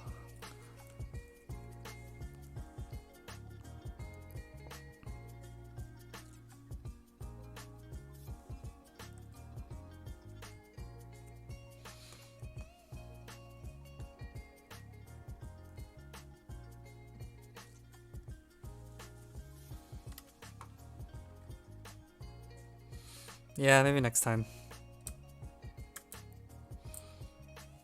2 streams ending before midnight. That's because they were back to back in the middle of a week where I'm supposed to be reading constructions. Oh, jeez. That's just getting better.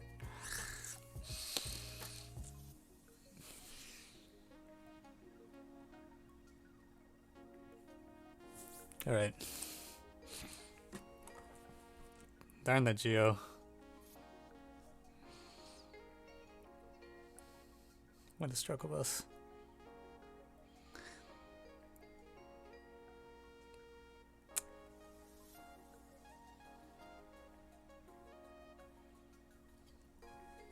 Okay, that's all for today. See you all.